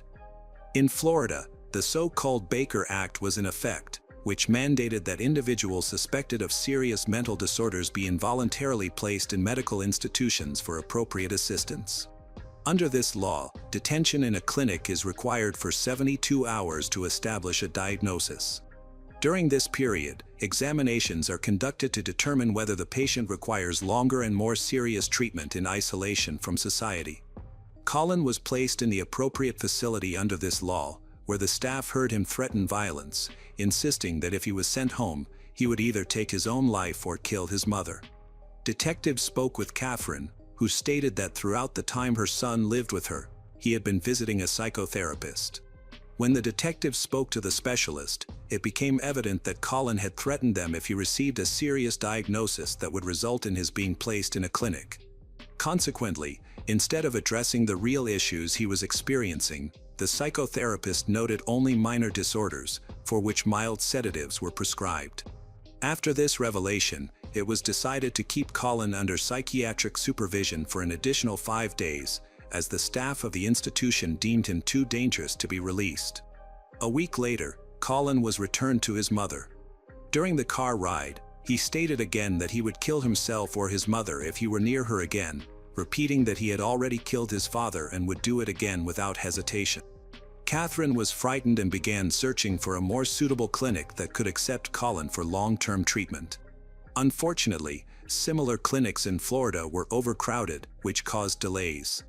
Despite these challenges, Catherine managed to find an appropriate psychiatric clinic in Florida that could accommodate her son for the following months. However, the day when he was supposed to return to his mother was inexorably approaching. 2 months had passed, and in November, 15-year-old Colin returned home. 2 days later, emergency services received a 911 call from his maternal grandmother, Susan Detman. She reported that during a joint lunch, Colin had suddenly stood up, pulled his mother by the hair, and hit her in the groin. When she fell to the floor, he began to kick her. Upon the police's arrival, Colin again insisted that it was self-defense, as in the case with his father. However, his grandmother disagreed. She recounted witnessing her grandson's aggression, stating that he had initiated the attack on his mother. Colin was arrested for domestic violence but was soon released again. Once more, he threatened to take his own life or kill his mother right at the police station. It seemed that he did not want to go back to his mother because he did not feel safe with her. Colin described his life with her as a struggle between the desire to escape and the need to defend himself. Nevertheless, in February 2024, they began living together again, although a special prohibition order was issued to limit Colin's contact with Catherine in the house. This was similar to a restraining order but was designed to manage potentially dangerous individuals living in close quarters. Its effectiveness in such a confined space is hard to determine. On February 14, 2024, Colin went to his grandmother's house, but he was quickly located and was about to be returned to his mother. In May of that same year, they were reunited after he had spent another period of forced detention in a psychiatric hospital. During this time, Colin graduated from high school and was planning to continue his education in college. To aid his transition, his mother gifted him a brand new Volkswagen car worth $26,000. On her social media, numerous photos appeared showing her enjoying happy trips with her son to different places. Unfortunately, in reality, all of this was merely a facade, as the situation within the family was far from ideal. On September 8, 2024, 17-year-old Colin Griffith contacted the city police station once again, stating that he had a fight with his mother at his grandmother's house. Catherine had attacked him with a knife. They fought for a long time, and Catherine accidentally fell on the bladed weapon herself, resulting in a serious wound to her neck. On that fateful day, Colin was at his grandmother's house. When the sheriff's deputies arrived, they found him covered in blood, but he behaved very calmly and restrained. He recounted the story of self-defense and claimed that he was not guilty of his mother's death. Interestingly, several neighbors who lived nearby reported that they had become involuntary witnesses to Colin's inappropriate behavior. Colin had come to his grandmother's house a few days before these events, with his mother arriving later. Colin quarreled with his mother almost all day, and everyone in the area heard their arguments. About half an hour before the alleged murder, neighbors saw him dragging his mother by the hair and pulling her inside his grandmother's house. Catherine cried in pain and begged him to let her go, but she was unable to escape from her aggressive son. In the days leading up to these events, Colin had quarreled with his mother over chores around the house, which he had refused to do. Catherine complained to several friends and relatives on social media about Colin's behavior, expressing her concerns. In the days leading up to her death, Catherine had been actively communicating with friends. She frequently discussed Colin's behavior, describing him as uncontrollable and dangerous. She did not want to bring him back home from her mother's house. Catherine expressed feeling exhausted and tired of his antics, fearing for her safety and life. During that time, the grandmother was away and could not witness the events firsthand. However, it is possible that her absence saved her life. Colin lived peacefully in grandmother's house alone for 2 days until his mother arrived. Shortly before the grandmother's return, the house was filled with forensic experts who began an active investigation into all the circumstances surrounding the incident. They managed to find the alleged murder weapon, which turned out to be a bloody kitchen knife. The grandmother was initially convinced that her grandson was guilty of what had happened. However, she later radically changed her mind. The prosecutor's office believed that Colin was lying. They wished to try him as an adult and impose a lengthy prison sentence in order to protect the public from a potentially dangerous individual. The forensic expert identified a deep, penetrating wound in Catherine's neck. However, this did not correspond with an accidental injury. According to the expert's conclusion, the blow was delivered with such force that it was impossible for her to have accidentally fallen onto the knife. The nature of her death led to the consideration of premeditated murder. After this discovery, Oklahoma detectives also questioned whether Colin's actions had been classified correctly in relation to his father. One of Catherine's ex-boyfriends, a man named Robert, posted a video within 24 hours of her murder. In it, he discussed his experiences with her and Colin. He noted that Colin was well trained in self-defense despite his young age. Colin was proficient in using cold weapons and had hand-to-hand combat skills, which he claimed were taught to him by his father while he was alive. Robert also learned about Colin's many mental disorders and believed this was a legacy from his father. He described Catherine as a very complex individual but believed she would not have been capable of an armed attack on her son or of voluntarily taking her own life. The police officers in this city were well acquainted with Colin, considering his described behavior to be indicative of clinical psychopathy.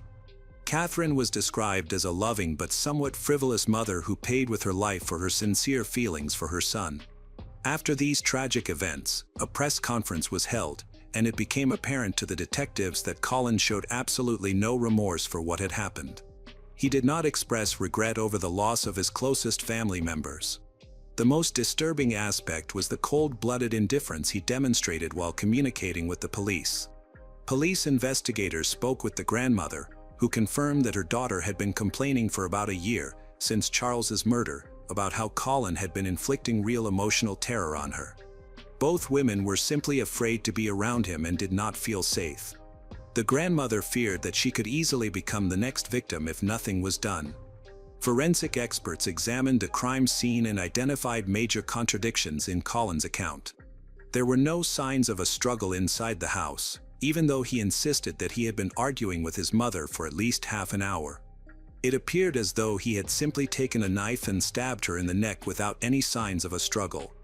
The aggression displayed by Colin towards his mother was corroborated by neighbors who witnessed him dragging her by the hair. No one saw Catherine attack or even threaten her son. Experts analyzing Colin's case concluded that he suffered from psychopathy. According to their observations, such individuals are capable of wearing a mask of sanity and may outwardly seem quite normal. However, deep down, they hide serious emotional deficits and mental development disorders. Such people can be mean and callous. They willingly and actively showing aggression while boldly socially dominating, they are unable to recognize fear or aggression in others and do not demonstrate these qualities themselves in any way. This is one of the dangerous traits of a psychopath, as he will easily pass a polygraph test. This has been a recurring issue in the history of crime incidents related to some of the most brutal crimes in the world. Polygraph equipment reacts to the manifestation of emotions, in particular fear, which are blocked in a psychopath. In addition, they can be impulsive and inhibited. Those involved in this case, as well as in the analysis of Colin's condition, cited examples of the most notorious psychopaths who have committed terrible crimes in their lives. It was believed that Colin Griffith could repeat their path if he was not stopped in time. Against this backdrop, the chief prosecutor in Oklahoma stated that it is necessary to take a closer look at the death of Charles Griffith, as evidence of Catherine's murder suggested that both the father and mother were victims of premeditated murder. The murder of the father could have been reopened and reviewed, but there were complications. The prime suspect, Colin, had approached his defense thoroughly. It all began when Colin called 911. He used vague wording and did not even say that his mother was dead, as if he did not know this. In fact, Catherine was so injured that she bled to death within minutes. When detectives arrived at Colin's grandmother's house, they found him bloodied, yet he remained calm and composed, so much so that his demeanor astonished them. Colin Griffith was charged with the assault and first-degree murder of his mother. The prosecutor described in detail the problematic relationship between Colin and his mother, also focusing on the domestic violence that Catherine had accused her son of several months before her death. The prosecution showed recordings and digital evidence of Colin's threats to harm his mother. To refute, the defense attorney insisted that Catherine was eccentric and unpredictable, with periodic outbursts of aggression, which contributed to the events of that fateful day. Prosecution witnesses described Colin's behavior as dispassionate and cold, even including the detective who spoke with him during the first half hour after the murder. His behavior did not indicate at all that he had just lost a loved one. It is noteworthy that no signs of a struggle were found on Colin's body, despite his insistence that his mother had attacked him first. There were bruises on Catherine's stomach. Colin likely hit his mother with his knee and kicked her with his shoe. At the same time, there was a significant amount of her blood on him when the police arrived. Colin attributed these traces to an attempt to provide first aid to his mother before the paramedics arrived. The emergency services dispatcher did consult him on this issue, but it was highly questionable whether he actually assisted her. Law enforcement officers, already familiar with Colin, spoke at the trial, particularly regarding a previous case where Colin was charged with domestic violence. At that time, obvious traces of a struggle were found on Catherine's body, while Colin insisted that she had hit him first in the face, though he showed no signs of any injuries. Naturally, the young man was not believed. These same witnesses confirmed that he had threatened to harm both his mother and grandmother during his compulsory treatment.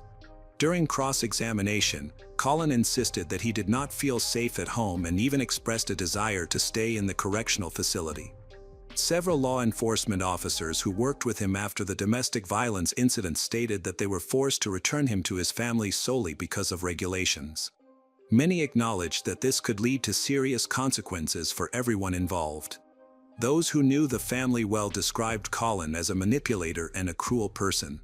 He could appear friendly and respectful to those who provided him with valuable gifts, such as his mother and grandmother.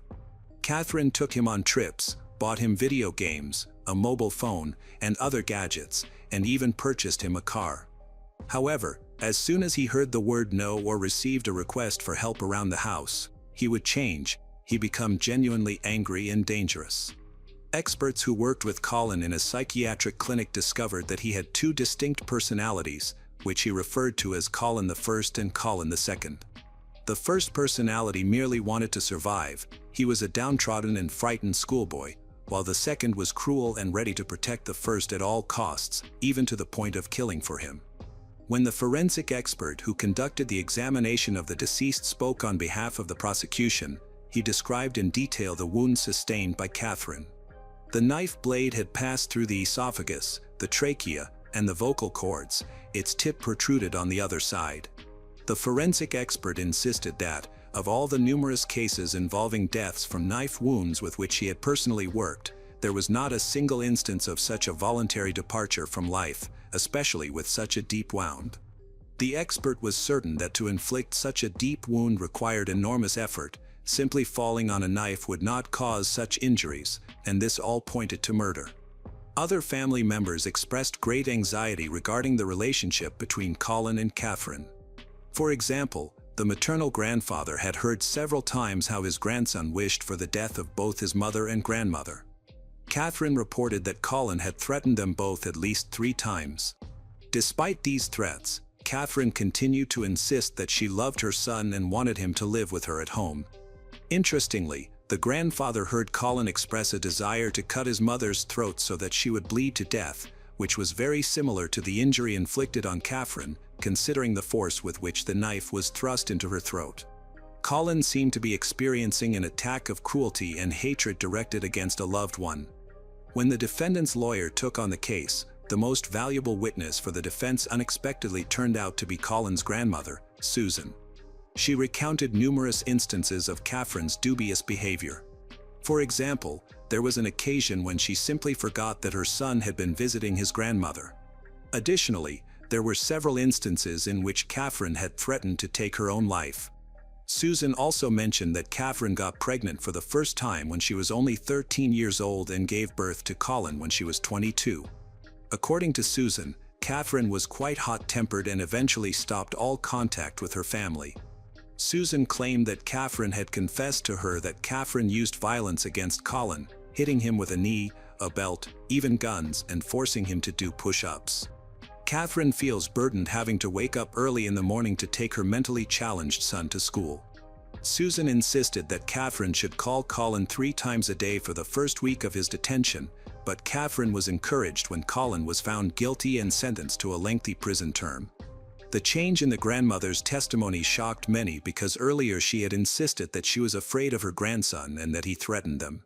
Now, it seemed she was shifting the blame for what happened to Catherine. In fact, she appeared so ready to malign her murdered daughter that it caused significant damage to the prosecution's case. In closing arguments, the prosecution emphasized that the defendant harbored hatred for his mother. This animosity ultimately led to the charge of premeditated murder against Colin.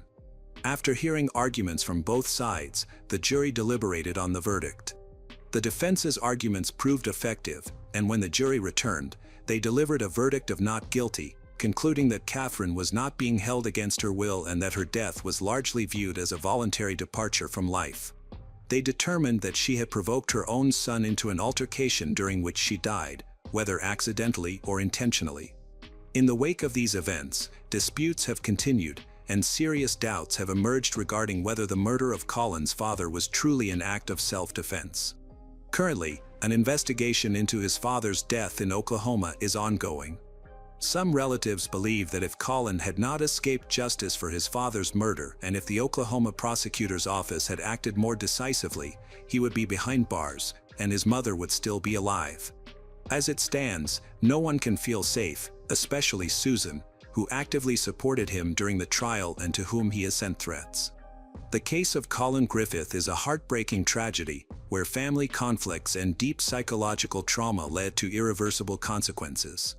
The deaths of both Charles and Catherine not only claimed 2 lives but also left unanswered questions about the nature of Colin, a teenager caught between the lines of victim and perpetrator.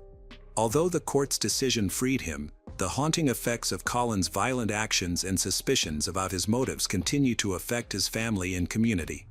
While Susan and the rest of her family cope with fear and loss, this story serves as a reminder of the importance of timely intervention during mental health crises and domestic violence.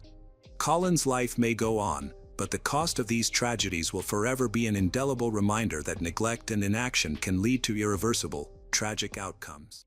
Imagine sending your child to school, only to receive their lifeless body the next day. The culprit seems to be protected. This was the reality for Kendrick Johnson's family. From the discovery of his body in a gym mat to the shocking revelation of his missing organs during his exhumation, this case is as horrific as it gets. Every detail raises many unanswered questions. Kendrick Johnson was born in October 1995 to Kenneth and Jacqueline Johnson. As the youngest of his siblings, he was the heart of his family, the light that filled their home. His mother described him as the joy of their lives, a boy with an easy smile and natural charm. He was fiercely athletic, a rising star in both football and basketball. Science and math came easily to him, as he had a gift for numbers. Above all, Kendrick had big, unstoppable dreams of making it as a professional football player. However, on January 11, 2013, those dreams were silenced forever. 17-year-old Kendrick was discovered in a way no one could have imagined. His lifeless body was clamped inside a rolled-up wrestling mat in the gymnasium of Lowndes High School in Valdosta, Georgia. The Lowndes County Sheriff's Office ruled his death an accident, claiming Kendrick had fallen inside the mat while reaching for a pair of sneakers. The Georgia Bureau of Investigation conducted an autopsy and concluded that his death was due to positional asphyxia. He had suffocated while trapped upside down. But his parents, Jacqueline and Kenneth Johnson, knew better. Something was wrong. Then the horrifying details began to emerge. On January 9, 2013, the first day back at school after the Christmas break, the students of Lowndes High School settled into their routine. The school had 2 gymnasiums, an old one and a newer, larger one. In the dim, dusty corner of the old gym stood several large wrestling mats that were rolled tightly and stacked upright.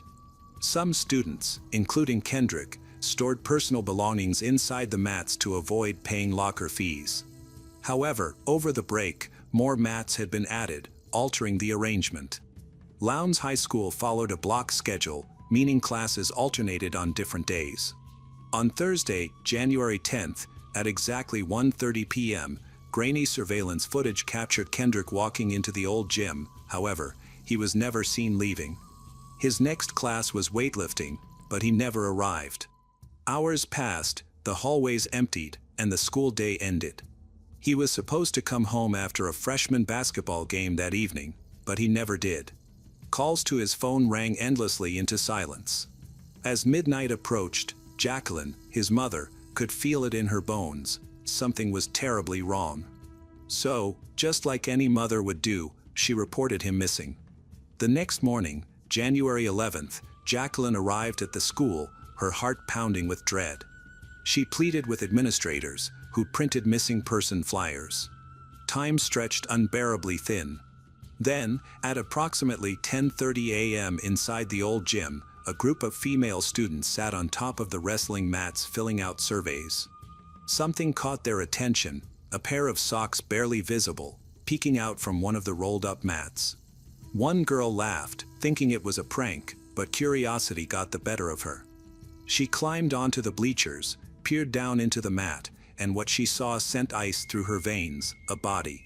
The laughter stopped, and her scream broke the stillness of the gym. A male student rushed over, his hands trembling as he tried to pull Kendrick out. The moment he touched the body, he recoiled in horror. The stench of decomposition hit like a wave. It was clear that something terrible had happened here. A teacher sprinted forward, and together they knocked the mat over. Kendrick's body slumped forward, his face unrecognizable, grotesquely swollen. The school was thrown into chaos. Administrators initiated a lockdown and directed students to the new gym, distancing them from the alarming situation in the old gym. Amid the turmoil, Jacqueline received devastating news. Her son Kendrick's body had been discovered. He had been alone for 21 hours, suffering in the darkness. However, it is clear that someone knows what truly happened. Shortly after Kendrick was discovered, authorities in Lowndes County quickly questioned every student who had been in the gym at that time. Their accounts were consistent. A video recorded the scene, capturing the disturbing stillness of the gym, blood pooling around Kendrick's head. And two shoes, one next to his feet and the other underneath him. Yet several aspects seemed strange. Kendrick's socks were partly pulled off, and his body was positioned in a way that didn't make sense. The Johnson family rejected the conclusion that their son's death was accidental and sought support from civil rights organizations.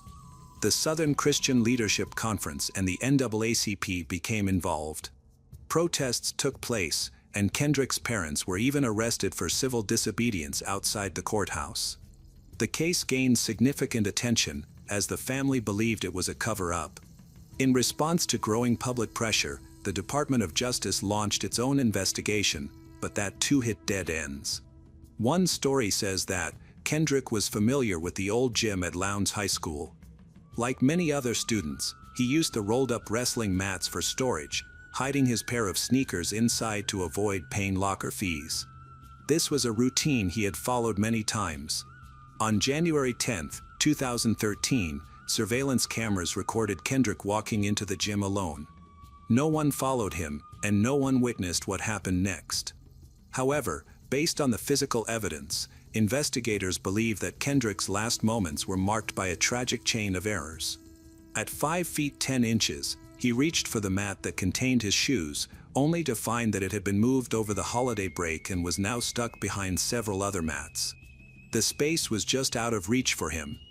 Instead of tipping the mat over, a loud action that might attract attention, he likely decided to climb inside, as he had done on previous occasions.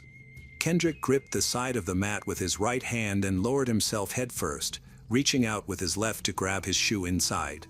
However, as he went deeper, there wasn't enough room for him to bend his elbow and pull himself back up. He began to panic as his muscles strained.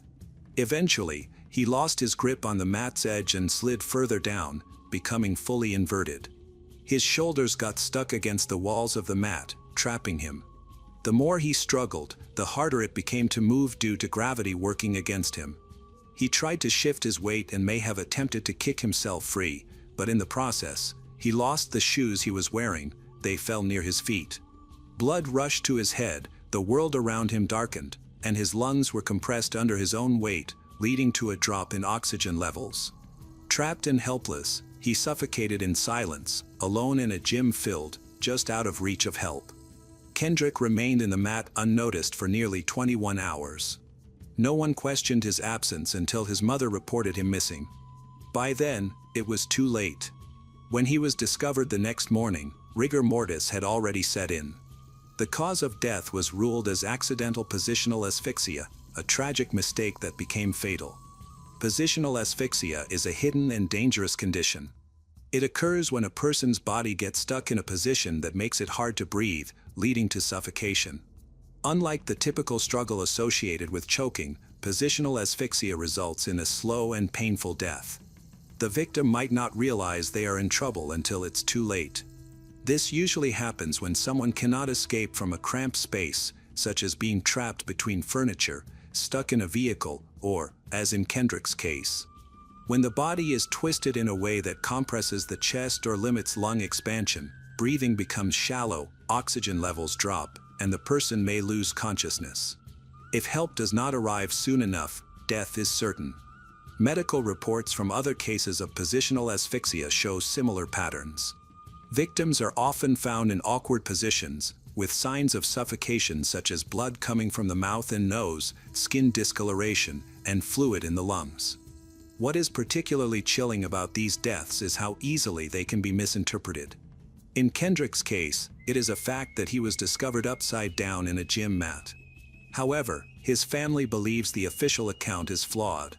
Since the time of his discovery, the Johnsons have maintained that Kendrick did not climb into the mat by himself, did not fall, and did not suffocate accidentally. He was murdered.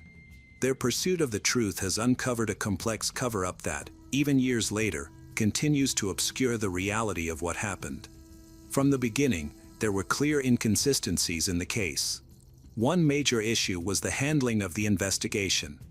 The coroner, responsible for overseeing the body and crime scene, wasn't called for almost 6 hours, which violates Georgia law. By the time he arrived, the gym was no longer secured, meaning any evidence present had likely been tampered with. When Lowndes County authorities quickly declared Kendrick's death an accident, it was surprising. The medical examiner from the Georgia Bureau of Investigation attributed the cause of death to positional asphyxia, ruling out any foul play. The placement of Kendrick's body also raised suspicions. His arms were in unnatural positions, one above his head and the other bent at his side. If he had truly been reaching for his shoes, both arms would have been pointed downwards. The way the gym mats were stacked made it nearly impossible for him to have accidentally fallen into them. Furthermore, if he had somehow climbed inside, how did his shoes end up neatly on top of his legs instead of underneath him? There were also concerning traces of blood, a streak on a nearby wall and a pool beneath his head. However, authorities never tested the blood, dismissing it as old and unrelated to the case. Additionally, there were issues concerning his organs that warranted further examination. Months later, Kendrick's parents faced the difficult decision of exhuming his body to conduct an independent autopsy, driven by their need for answers that they believed had been withheld from them.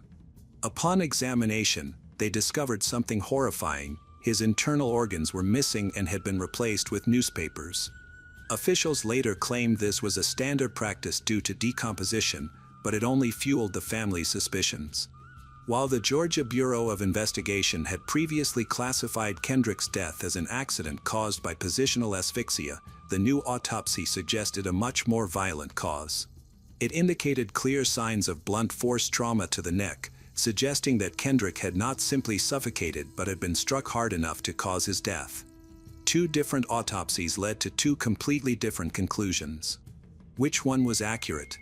GBI claims organs were returned to body but discarded by funeral home due to decomposition. What was most unsettling was the delay in notifying the Johnson family about their son's death. Kendrick's body was found in the morning, but his family was informed much later. As they sought answers, law enforcement remained unresponsive, offering only vague explanations. Kendrick's parents were certain about who was responsible for their son's death. They rejected the idea that it was an accident and believed he had been murdered. They filed a lawsuit naming two brothers, Brian and Brandon Bell, who also attended Lowndes High School. Brian has a history of provoking and attacking Kendrick at school. The Johnsons claimed that one of the brothers lured Kendrick to the gym, where he was viciously attacked. They suggested that the motive was a conflict over a girl. However, the Bell family denied any wrongdoing. School records indicated that one brother was out of town the day Kendrick was last seen, while the other was in a different part of the school. Authorities considered this evidence strong enough to establish the brothers' alibis, but the Johnsons remained skeptical and believed the evidence had been tampered with to protect the Bell family. The accusations continued to escalate. Some answers might have been hidden in the surveillance footage from the cameras positioned in Lowndes High School's old gym, the location where Kendrick Johnson was found dead. However, that crucial information was missing. Forensic video analysts examined the school's surveillance videos and uncovered troubling findings. As examined the video files more closely, they uncovered increasingly troubling findings. Some recordings were corrupted and could not be played, while others were processed incorrectly, resulting in significant image loss. A total of 1 hour and 5 minutes of footage was missing from 2 cameras in the gym, including Kendrick's last moments. Additionally, 2 other cameras had an even larger amount of time missing, an alarming 2 hours and 10 minutes. Then, at exactly 1:09 p.m., the footage resumes, showing Kendrick entering the gym. However, the most essential evidence in the case is completely missing. To make matters worse, it was discovered that the timestamps on the cameras were inconsistent. The cameras within the gym seemed to be operating 10 minutes ahead of those outside, leading to a disjointed timeline that could easily be manipulated. A camera outside the gym captured something significant. During the hour of missing footage, many students entered the gym. Did they witness anything? Were they questioned, or were they involved in something that needed to be concealed? What should have been a clear and undeniable record of Kendrick's last moments had instead become an empty digital space. The situation was that law enforcement did not take control of the video system right away. Instead, they relied on the school's IT department to choose which footage to share. Unfortunately, this is precisely what occurred. A school employee, not an investigator, accessed the footage and provided it to the police 5 days after Kendrick's body was discovered. By that time, the footage could have been altered, deleted, or replaced. Somewhere within those missing minutes, corrupted files, and altered timestamps lies the truth about Kendrick's case. If that truth was recorded, someone ensured it would remain hidden from view.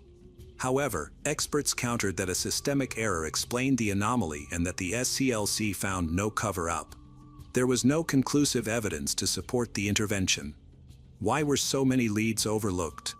Why did the Bells seem untouchable? The Johnson family believed this was due to the father's influential connections. As the Johnsons sought answers, law enforcement insisted that Kendrick's death was an accident. When the family accused the sheriff's office and the Georgia Bureau of Investigation of mishandling the case, officials rejected their claims as unfounded.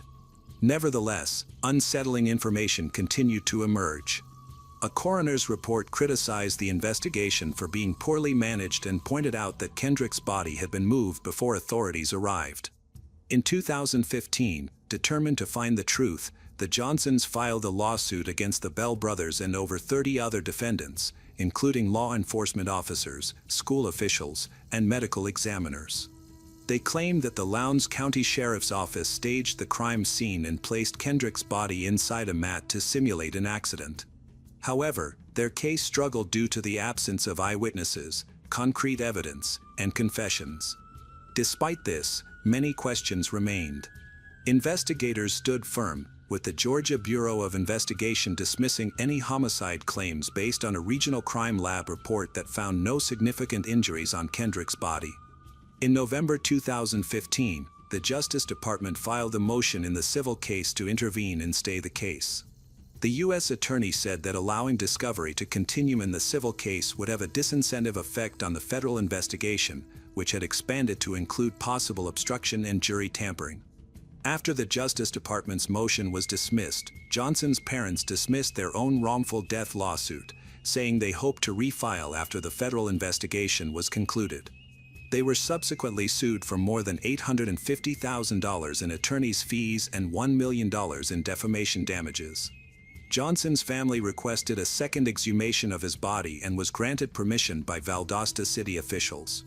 On June 22, 2018, Johnson's body was exhumed.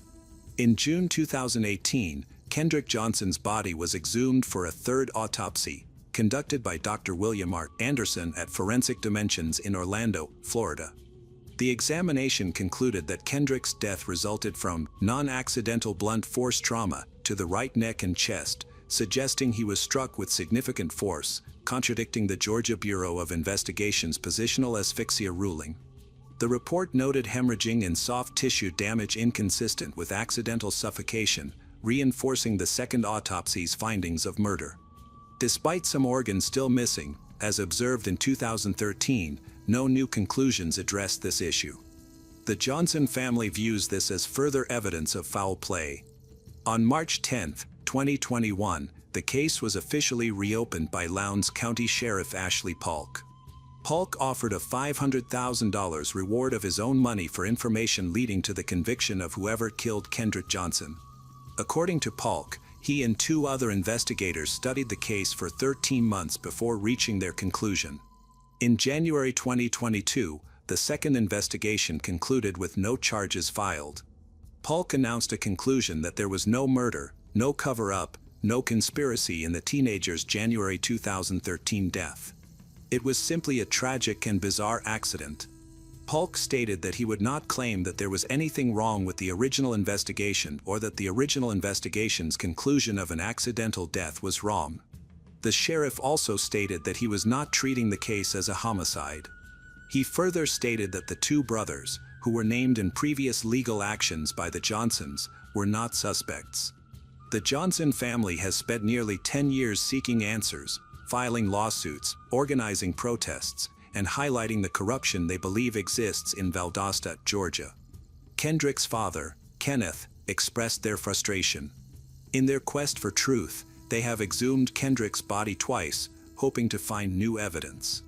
Despite spending thousands of dollars to uncover the truth, every time they make progress, the case seems to regress.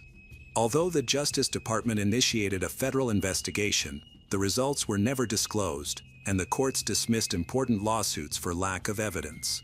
Meanwhile, the media and the community have moved on, but Kendrick's parents continue to fight, convinced that their son was murdered and that the truth is being concealed. What really happened? Was it a tragic accident or a hidden murder? To this day, no one has clear answers, neither those who have been following the case nor Kendrick Johnson's family. Years have gone by, yet the truth is still out of reach, obscured by missing video footage, inconsistent reports, and hints of a cover-up. Justice remains elusive, and the silence surrounding Kendrick's death. Will Kendrick Johnson's family ever receive the answers they seek, or will the truth remain buried forever? In February 2025, the United States Court of Appeals for the 11th Circuit revived the Johnson family's legal battle by ordering a Georgia federal court to reconsider the dismissal of their 2023 lawsuit against the Lowndes County Sheriff's Office, Georgia Bureau of Investigation, and others. The district court, led by Judge Lee Martin May, had dismissed the case, arguing that entities like the Sheriff's Office and School Board were not suable and that claims against individuals lacked specificity. The appeals panel upheld May's refusal to recuse herself but ruled that the Johnsons could amend their complaint to name proper defendants, such as individual officials or districts, potentially correcting legal errors. This decision, while not guaranteeing success, offers the Johnsons a renewed chance to seek accountability for Kendrick's death, alleging a conspiracy to conceal the truth. The case now returns to the U.S. Northern District of Georgia for further review, keeping the family's pursuit of justice alive. The incident we will discuss today occurred in April 2018 in the city of East Point, located on the coast of the Gulf of Mexico in Florida, USA, where there are many beaches and the architecture seems to have frozen in time. There are no high-rise buildings here, which brings to mind nostalgic thoughts. If we turn off the highway passing by the town, we can find yourself at the so-called forgotten beaches. Here it is always quiet, secluded, and calm. It's the best place for fishing. Life goes on steadily and peacefully. On April 23, 2018, a random witness contacted the police station. He was heading out with his wife to go fishing and, quite by chance, noticed something suspicious. He reported a body found abandoned on the side. When law enforcement officers arrived at the scene, they found a mutilated woman with no identification. Less than a day had passed when the police station received another call. This time, a staff at a nearby motel in East Point discovered something disturbing. This beautiful place is characterized by tranquility and a low crime rate, so the discovery of a young woman's body in terrible condition was a significant shock to the local community. She had sustained such severe injuries that the initial thought of investigators was that it had been a car accident. However, the forensic expert revealed the frightening truth: the victim had been beaten. Apparently, she was abused for hours, and likely tortured, before she died. At this stage, the main task was to identify the body. Detectives began checking to see if the motel room and the unidentified victim were related, and they were right. The motel room looked no less horrific.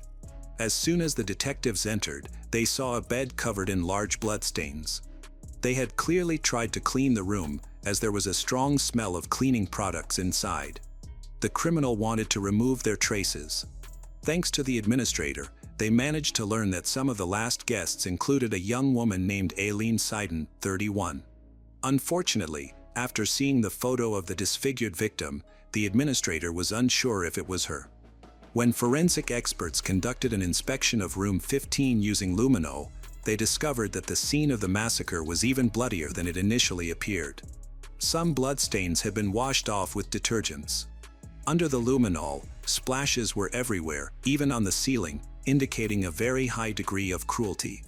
A large number of traces were found not only in the bedroom but also in the bathroom. Judging by the police report, the bloodiest part of the attack took place right on the floor. Here, they also found a potential murder weapon, a metal curtain rod. This allowed them to connect the body to the motel room, since on the rod they also found strange circular marks and a palm print, along with blood that could have belonged to the victim. In addition to the characteristic marks from the rod, which had been used to stab the body like a spear, there were many other injuries and bruises. Eventually, the victim was identified as Aileen Seiden. Later analysis confirmed that the blood on the metal bar belonged to her, which validated the investigators' suspicions. Her fate had been difficult from a young age. Aileen had only one relative, who is an older sister. Their mother died of cancer when the girls were young, and they were raised by their biological father. However, after 6 years, he suddenly died of a heart attack, leaving Aileen, who was 15, and her sister, Franciaska, who was 22, with Franciaska becoming Aileen's legal guardian. During this difficult period, they formed a very close relationship. 7 years passed, both sisters moved to Los Angeles. Aileen has now become especially vulnerable and sensitive. She began to mourn her parents more intensely, the loss of her loved ones leaving an indelible mark on her soul. But she was always resilient. By the age of 30, Aileen moved to Florida, where she began dating a man named Zachary Abel, an old acquaintance. Before meeting Zachary, Aileen was independent, earned good money, and managed properties. At the same time, she continued to maintain a close relationship with her older sister. She knew Zachary from school and was aware of his dubious reputation.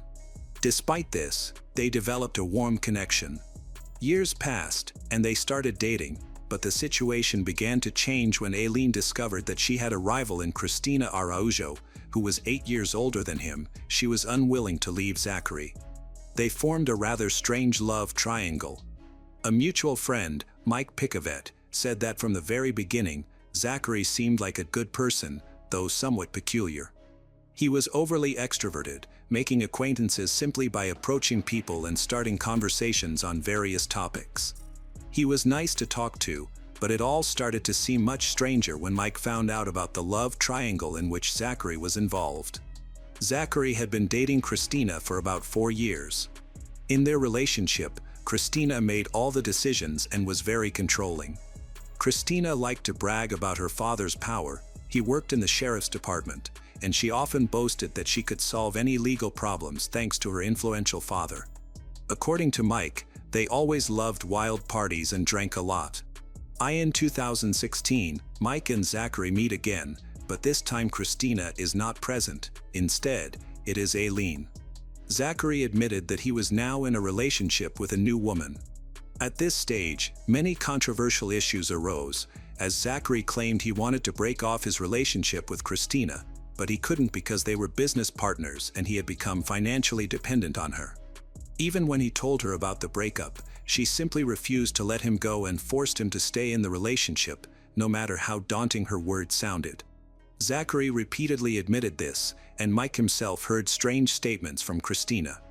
Zachary had tried to end the relationship for a long time, but she did not want to let him go. When persuasion stopped working, Cristina began to use intimidation and gradually convinced Zachary of her father's power, making him fear her. She threatened that he could accidentally disappear, which sounded very alarming. Despite the fact that a final separation never occurred, meetings with Aileen began in 2017. Serious problems arose when Aileen unexpectedly lost her job in real estate. It seemed she was experiencing financial difficulties and began to lose control over her life. The situation turned critical when she was forced to get a job at a used car dealership, which was part of Christina and Zachary's business. According to Franciszka, from that moment, her independent life began to unravel and no longer resembled what it had been before. Aileen did not want to break up with her boyfriend, despite Franciszka's and friends' advice. She hoped everything would work out, pressured Zachary to break up with Christina once and for all, although she herself was heavily dependent on her rival. Finally, Zachary mustered up the courage, said it was time to end the relationship with Christina, and tell her about it. Contrary to expectations, an unexpected proposal emerged. Christina suggested that they could form a love triangle and live together. Aileen was against this idea from the start, but Zachary seemed to willingly accept it.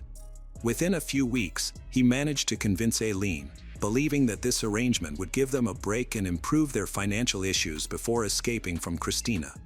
Aileen decided to give it a try, as she felt she didn't have many options. This kind of relationship felt shocking and strange. Problems began immediately.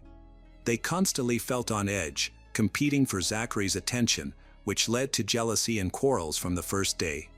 This tension was fueled by alcohol and resulted in fights.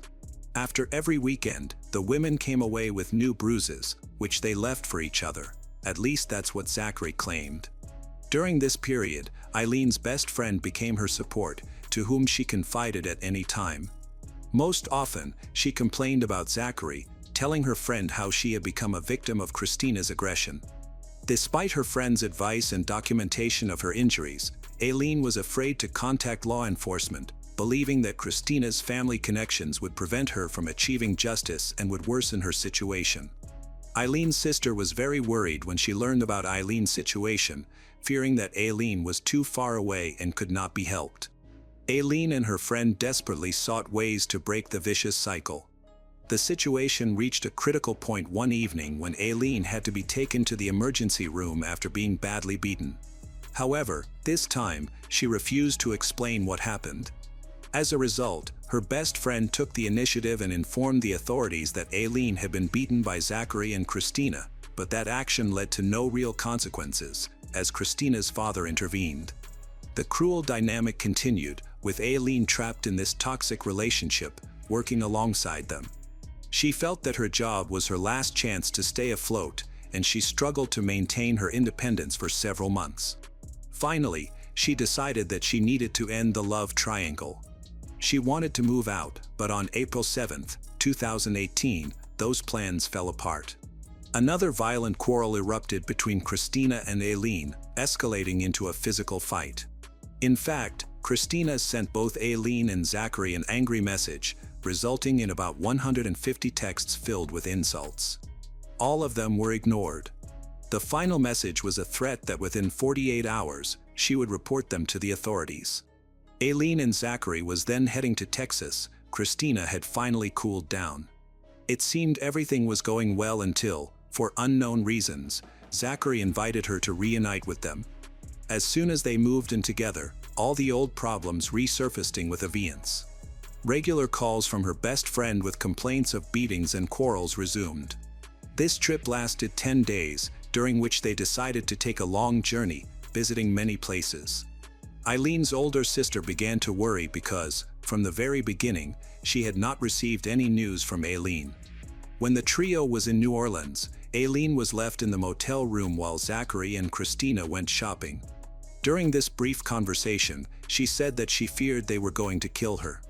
Shortly before this, her tormentors had taken her documents and all her money. Franciszka asked her to seek help at the nearest gas station, but Aileen refused, fearing that it would provoke reprisal. While the conversation continued, Franciszka tried to get more details, but unfortunately, it didn't work out because Zachary and Christina returned, forcing Aileen to end the call.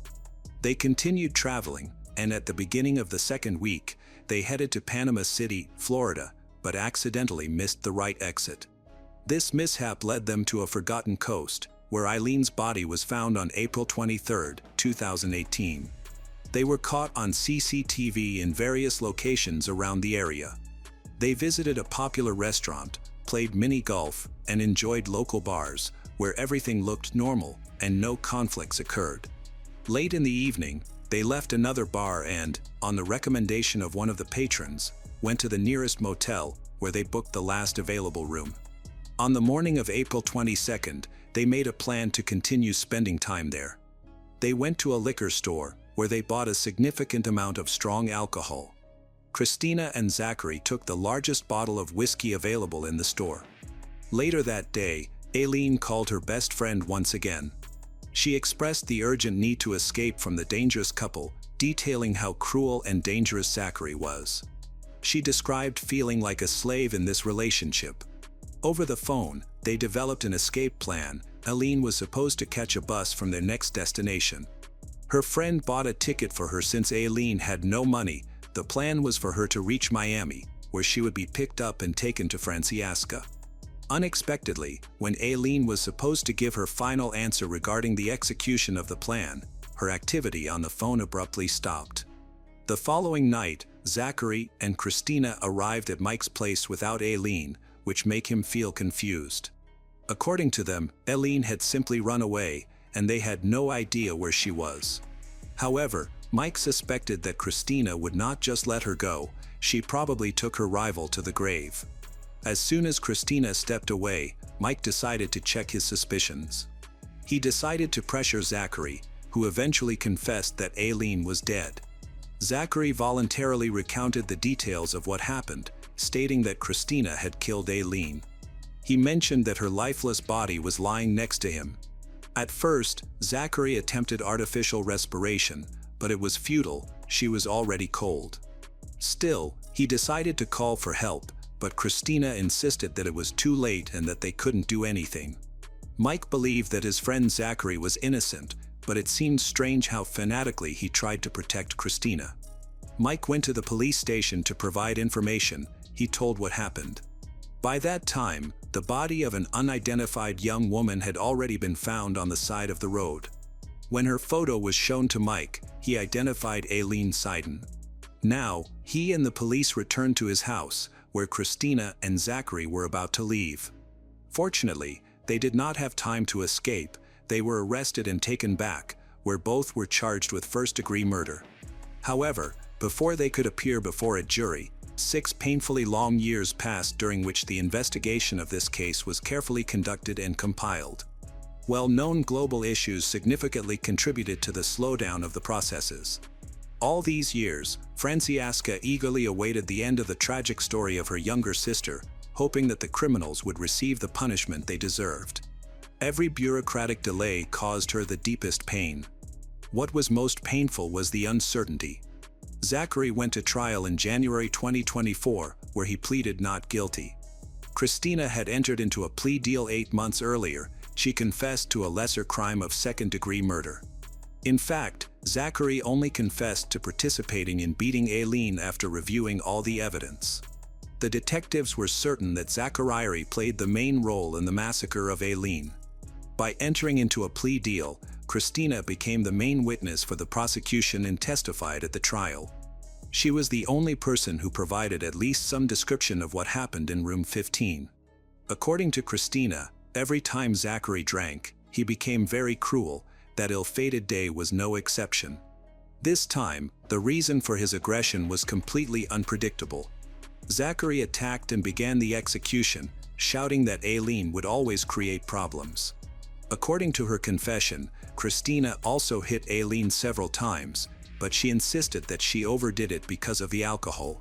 She tried to force herself to stop. After this incident, Christina went outside to catch her breath, and when she returned, she found Aileen lying in the bathroom. Aileen was on the floor, and the enraged Zachary was beating her with a curtain rod, kicking her even afterward. Zachary did not calm down. He dragged the victim closer to the bed, where he began to beat her so hard that the curtain rod eventually broke. Detectives found a piece of it during the initial inspection of the room, but the top was missing. Later, when it was found in Zachary's car, the metal part was covered in blood and contained Aileen's DNA, making it clear that she had been beaten with this object. Christina admitted that she could not do anything during the attack because she was afraid of Zachary. It seemed he was just warming up. He used a piece of the cane to abuse Aileen. Christina recounted this story in court, crying as she admitted that the scene of cruelty shocked her so much that she overcame her fear and stopped Zachary. By this point, Aileen was badly hurt but still alive. All three of them were very drunk, exhausted, and just fell asleep. Christina claimed that she did not think Aileen would not survive the night. Waking up the next morning, Zachary and Christina realized that Aileen was dead. Now both had to clean the scene of the crime. She was forced to help Zachary get rid of the evidence and the body, as she was afraid of becoming the next victim. Despite all these confessions and tears, many did not believe Christina, considered her the embodiment of evil and the main attacker. Zachary's lawyer insisted that Christina acted alone, claiming it was she who had tortured Aileen for hours, leading to a painful death. There were visible abrasions on Christina's hands and feet, likely obtained during the many hours of torture she inflicted on Aileen, while Zachary's hands were suspiciously clean. Furthermore, to bolster his argument, the lawyer referred to the numerous messages that Christina sent after Zachary and Aileen escaped, which contained threats, including murder. The curtain rod was damaged when it was moved during cleaning. It has Zachary's fingerprints on it. The lawyer insisted it was Christina who forced Zachary to help clean up the traces, different from Christina's testimony. Later, when the criminals took the body, loaded it into the car, and drove away, it was Christina who was caught on video. She was behind the wheel.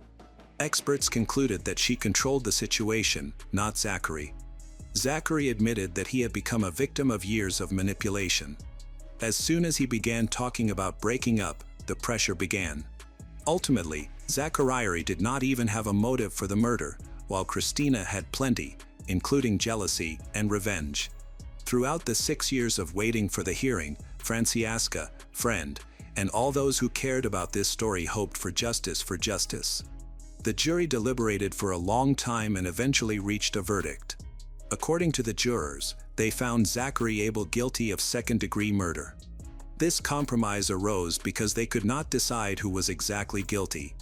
Even Mike spoke in Zachary's defense, believing his friend did not deserve such punishment. When the time came for the verdict, Zachary made an unexpected confession in court. He stated that the reason for Christina's aggression was a marriage proposal he made to Aileen shortly before the tragic events. During the trip, he presented her with a small toy ring that Aileen found at breakfast. Although it seemed cute, it made Christina so furious that she could no longer control herself. He sincerely believed that from that moment on, Aileen had signed her own death warrant. At the trial, Christina's father, Colonel Tony Araujo, was also present. He insisted that he never used his influence to soften Christina's sentence. Zachary Abel received life imprisonment without parole. Thanks to Christina Araujo's cooperation, she received 25 years in prison and is expected to be released in 2044 when she will be 63 years old. As for Zachary, he will most likely never get out of prison. The Elliott family are humble, hard-working people who live a quiet and contented life. Carl Elliott had married Lisa some years before tragedy would cross their path. Their marriage resulted in 2 children: Felicia, their first daughter, and Gregory, a son born just a year later. Carl worked relentlessly, balancing jobs as both a mechanic and carpenter, determined to give his family the best life possible. They lived in a modest house, set on a beautiful plot of land in the small rural town of Dalton, Arkansas. Behind their main house stood a mobile home, where Lisa's aging parents lived under her care. Both suffered from declining mental and physical health, possibly dementia, and were hard of hearing. Having them close wasn't just a matter of convenience, it was an act of love and duty. Carl and Lisa believed families should take care of their own, especially in their most vulnerable years. The town's remoteness and low police presence made it a hub for drug activity. But for the Elliott family, those shadows never came close until the night of July 30th, 1998. That night, a fierce storm swept through the area, dumping relentless rain and turning the streets into streams of mud and water. At around 1:15 a.m., Deputy Randy Barber, the lone officer on patrol, responded to a call regarding a domestic disturbance at the Elliott residence on Township Road. As he pulled up, he could hear raised voices from within. But by the time he reached the porch, silence had fallen. With no lights in the house, Barbara decided to leave without further investigation. When the storm eased the next morning, Lisa's stepmother, Mrs. Dubois, woke and tried to open her front door. To her confusion, it wouldn't open. Something heavy seemed to be obstructing it. After a few failed attempts, she went around the house, trying the other entrance. What she encountered there would scar her for the rest of her life. On the porch, just outside the mobile home, lay the lifeless body of her stepdaughter, 27-year-old Lisa Elliott. Overcome with terror, Dubois rushed to inform her husband, Kenny. Soon after, Sheriff Rob Sammons arrived at the Elliott property. As he approached the main house and knocked, he noticed the front door was slightly ajar. He called out but got no response, only the faint sound of a television playing somewhere inside. As Sheriff Rob Sammons stepped through the Elliott's doorway, he couldn't help but feel a pang of horror. There, in the middle of the living room, lay the lifeless body of 6-year-old Gregory Elliott. Sammons moved quickly through the house, hoping to find a survivor. But in every room he saw blood smeared across the kitchen floor, splattered along the dining room walls, and even smeared across a child's toy telephone. It was a display of resistance, fought back with everything they had. Outside, Lisa Elliott's body remained where her stepmother had discovered her earlier that morning, collapsed on the porch. Investigators soon noticed something chilling: a bloody handprint smeared across the door of the mobile home belonging to Lisa's father.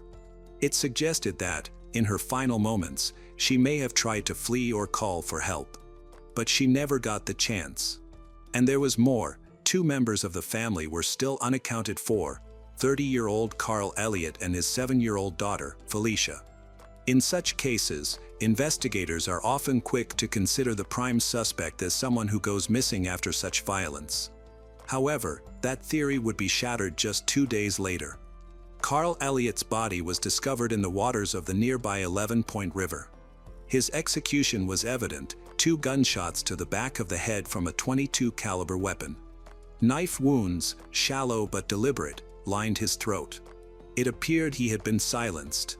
Subsequent autopsy reports indicated that Lisa had endured a staggering 27 blows to the head, likely from a tire iron later recovered at the scene.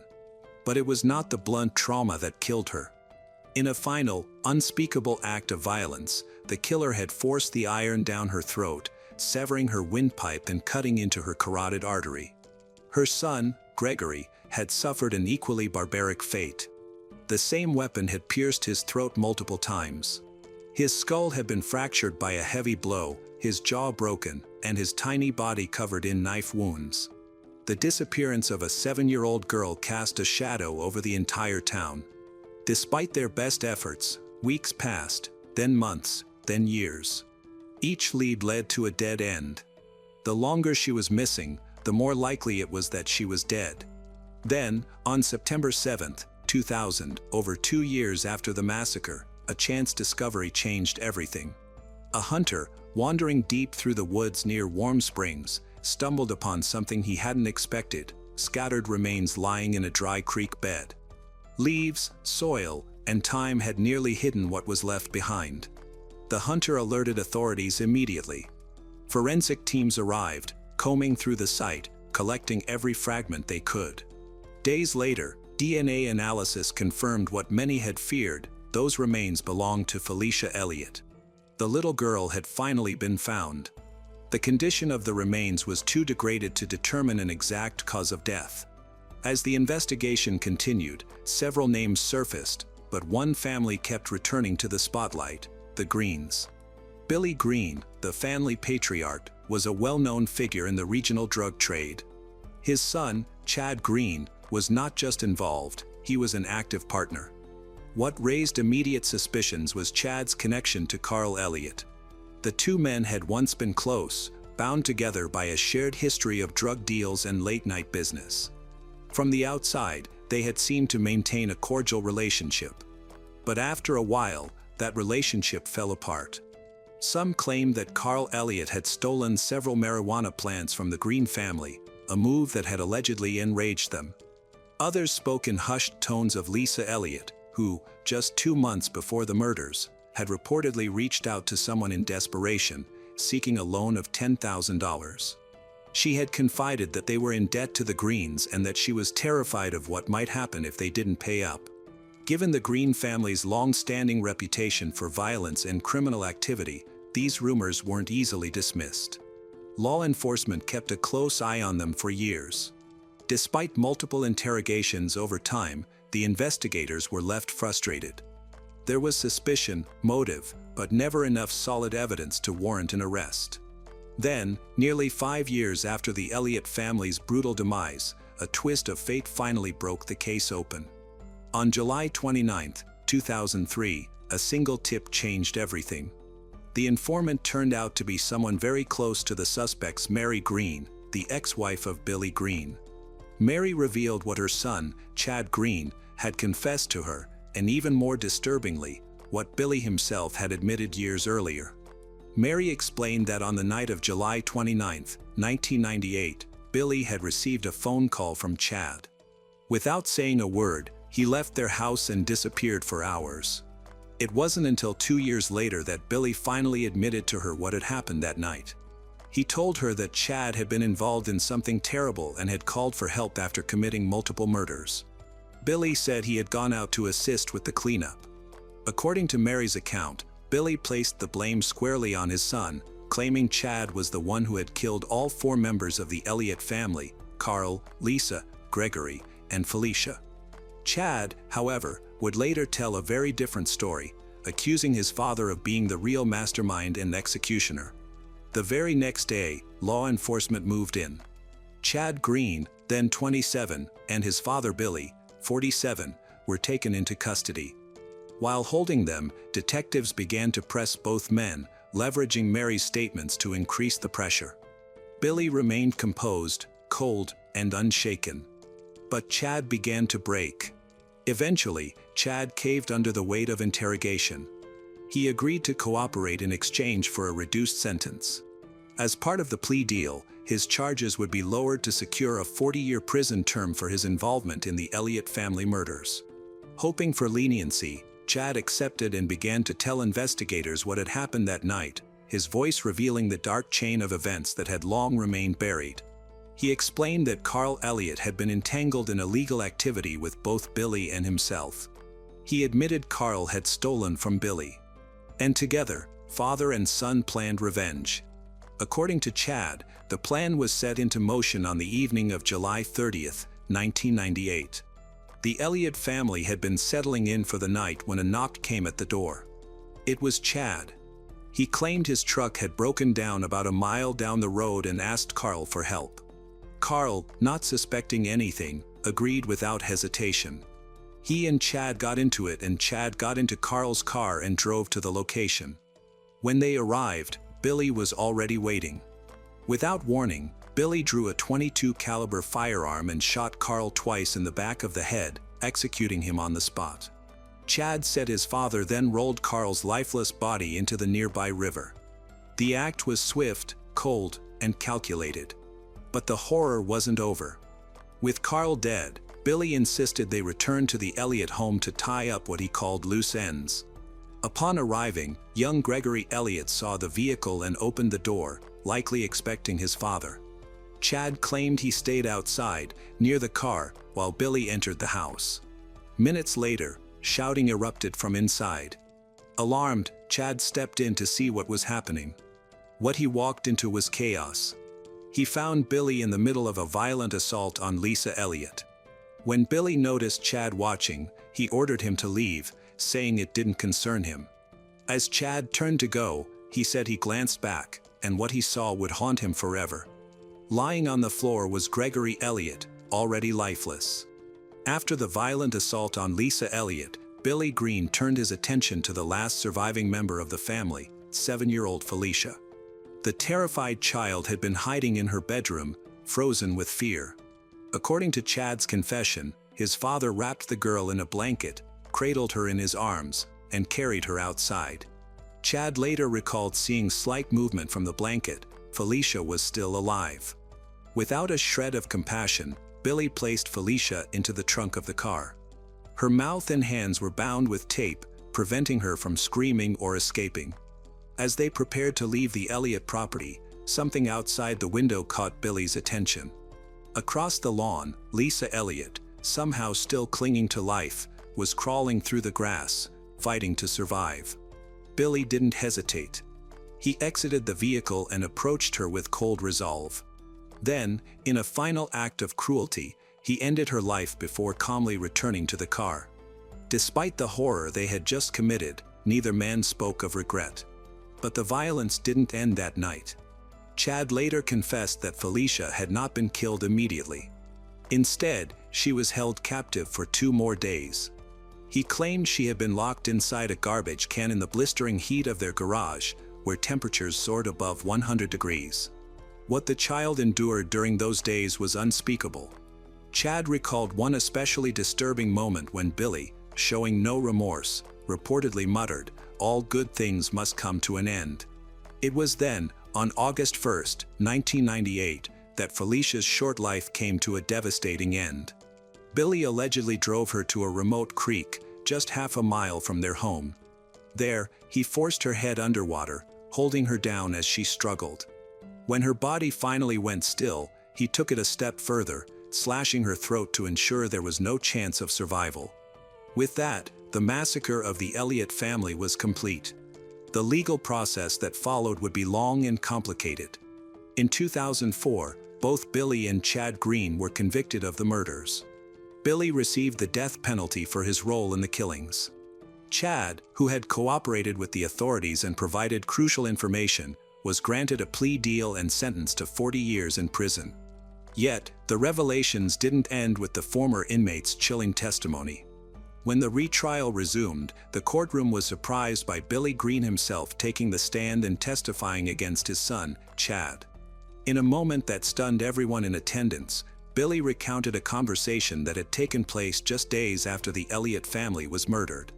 The two were driving back to their home in Warm Springs after a routine trip to a convenience store when Billy confronted Chad about the killings. Billy asked Chad directly if he killed his family. Chad, with tears in his eyes, allegedly confessed. According to Billy's account, Chad explained that his truck had broken down on the night of the murders. After walking to Carl Elliott's house to ask for help, an argument had erupted. Things escalated quickly. During the confrontation, Chad pulled out a gun and shoved it in Carl's face. The gun discharged, killing Carl instantly. In a panic, Chad then rolled Carl's body into the nearby river and returned to the Elliott home. Billy testified that Chad admitted to killing Lisa and Gregory Elliott shortly after returning to the house. Then, without hesitation, he took Felicia, wrapping the frightened girl in a rug and placing her in the trunk of the car. But the horror continued even after they left the scene. Billy claimed Chad later carried the child through a wooded area into a flooded creek, the aftermath of a recent storm. Billy explained that he hadn't shared this confession back in 1998 because he feared his son would be sentenced to death. With no eyewitnesses and inconclusive DNA evidence, the prosecution had been forced to build a case on confessions and circumstantial links. Eventually, the law delivered its verdict. Chad Green was sentenced to 4 consecutive life sentences, one for each life he took Carl, Lisa, Gregory, and Felicia Elliott. He also received an additional 40-year sentence for kidnapping Felicia. In a separate case, Chad was convicted of abusing 2 young girls, for which he received another 56 years. The court made a very disturbing discovery: Chad Green had long been known in his community as a predator. It was widely believed that Felicia had confided in her father about what had happened, and that Carl had planned to go to the sheriff. That knowledge, investigators theorized, was the catalyst for the massacre. Chad had decided to silence everyone who might expose him. Billy Green also faced the consequences of his involvement. He was handed 4 life sentences for the same murders, along with a 40-year sentence for Felicia's abduction. Although prosecutors had once pursued the death penalty, the lack of direct physical evidence made it unattainable. Instead, both father and son would spend the rest of their lives behind bars. Today, Billy and Chad Green remain incarcerated at the Arkansas Department of Corrections. They are serving their sentences with no possibility of parole. The Elliott family, whose lives were so cruelly stolen, were laid to rest together at Gravesville Cemetery in Dalton, Arkansas. Robert Andrew and his wife, Brenda, were no longer on good terms and had been living apart for some time. Despite this separation, it was evident that Robert still cared deeply for Brenda. Their church community in Edmond, Oklahoma, recognized his feelings. He made an effort to check in on her and their 2 children whenever possible. However, Brenda had decided to move on and had restricted Robert's access to their children. On November 20th, 2001, Thanksgiving, they had arranged for Robert to take care of the kids. That evening, he dressed in his best suit and drove to their former home. During the trip, he spoke to a close friend at around 5:30 p.m. The friend recognized the excitement in his voice as he eagerly anticipated seeing Brenda and the kids again. Yet, when Robert arrived and parked in the driveway, something felt wrong. Instead of being greeted by his family, he saw Brenda standing alone in the garage. He quickly ended his phone call and approached her. Brenda immediately mentioned that the furnace had broken and that the house was getting cold, asking if he could help fix it. Robert agreed and bent down to inspect the furnace while Brenda stood by his side. Suddenly, the garage door remained open behind them, and 2 masked men entered, brandishing guns. Before Robert could react, one of the attackers opened fire, hitting him twice in the chest and grazing Brenda in the upper arm. The situation escalated so rapidly that it felt surreal. Minutes later, Brenda was able to call the police and inform them that she and Robert had both been shot by 2 masked men in their garage. Robert and Brenda lived in the affluent Landsbrook neighborhood of Oklahoma, known for its wealthy residents and well-maintained homes. The community was considered safe and peaceful, with nice cars parked on the streets and neighbors looking out for one another. Therefore, the news of the shooting shocked both residents and local police, who could not comprehend how such a violent act could occur in this peaceful area. Brenda, who had been shot in the arm, received treatment at the hospital and was later released. However, Robert's family learned of his death through the heartbreaking news broadcast at 10 p.m. As the investigation unfolded, things became even more unsettling. When the police arrived, they found no evidence of a break-in, robbery, or anything stolen from the home. Robert's wallet was still in his pocket, and nothing in the house appeared disturbed. This caused investigators to suspect that the attack had been premeditated and specifically aimed at Robert and Brenda. But why would anyone want to harm a family known for being kind, friendly, and close-knit? To gain a better understanding of the situation, investigators examined Robert and Brenda's personal lives. Robert Andrew was a Christian, attended church regularly, and was a loving father. He is a successful businessman who works as an executive at an advertising agency. His work is highly lucrative and has earned him the admiration of many. In addition to his career, Robert was actively engaged in his community and served as a deacon at his local church, where he attended services every Sunday and led early morning men's meetings on Mondays. He was known for counseling and supporting other men, which made him well loved by those around him. Above all, Robert took great pride in his family. He had a deep affection for Brenda since they first met. Their story began in the early 80s when Brenda, a high school senior, developed a crush on Robert, who was a freshman in college. She would often ask his brother Tom about him during encounters at the local pool, leading Tom to play matchmaker. The two started dating in 1982 and married in 1984. They had 2 children, and Robert was the kind of dad who truly cherished his family. He even named their first daughter Tri-City, a unique name he thought would be perfect for a future political career, complete with the catchy slogan Tri-City Electricity. This whimsical idea showcased Robert's creative spirit and sense of humor. Brenda was born on December 16, 1963, and her early life appeared to follow the perfect storybook narrative. She was raised in a strict religious household that greatly influenced her character. Valued for her discipline, she excelled academically, earning straight A's and gaining a reputation for her intelligence. Beyond her studies, Brenda was active in multiple clubs, attended football games, and twirled a baton with her high school team. On the surface, she appeared to be the ideal student, polished, proper, and well-dressed. However, Brenda was not the most popular girl at school. She was quiet and reserved, preferring to keep to herself rather than socialize at parties. While her peers often engaged in typical teenage rebellion, Brenda focused on studying and helping her classmates, which earned her the nickname Goody Two-Shoes. Her decision to abstain from smoking and drinking set her apart, making her somewhat of an outsider in the eyes of other students. Brenda and Robert seemed like the perfect couple. They shared a commitment to family and faith. Robert was a devoted Baptist, and Brenda was a dedicated Lutheran. Brenda's sister Kimberly noted that their values were very similar despite their different denominations. To those around them, they embodied the American dream, a stable, faith-filled couple with a loving family. However, their marriage was far from perfect, even if no one realized it at the time. Robert, deeply in love with Brenda, began to notice subtle changes in her behavior that troubled him. His love led him to overlook certain flaws, but the mounting tension in their relationship became impossible to ignore. He started a journal to document instances when he suspected Brenda of spending time with another man.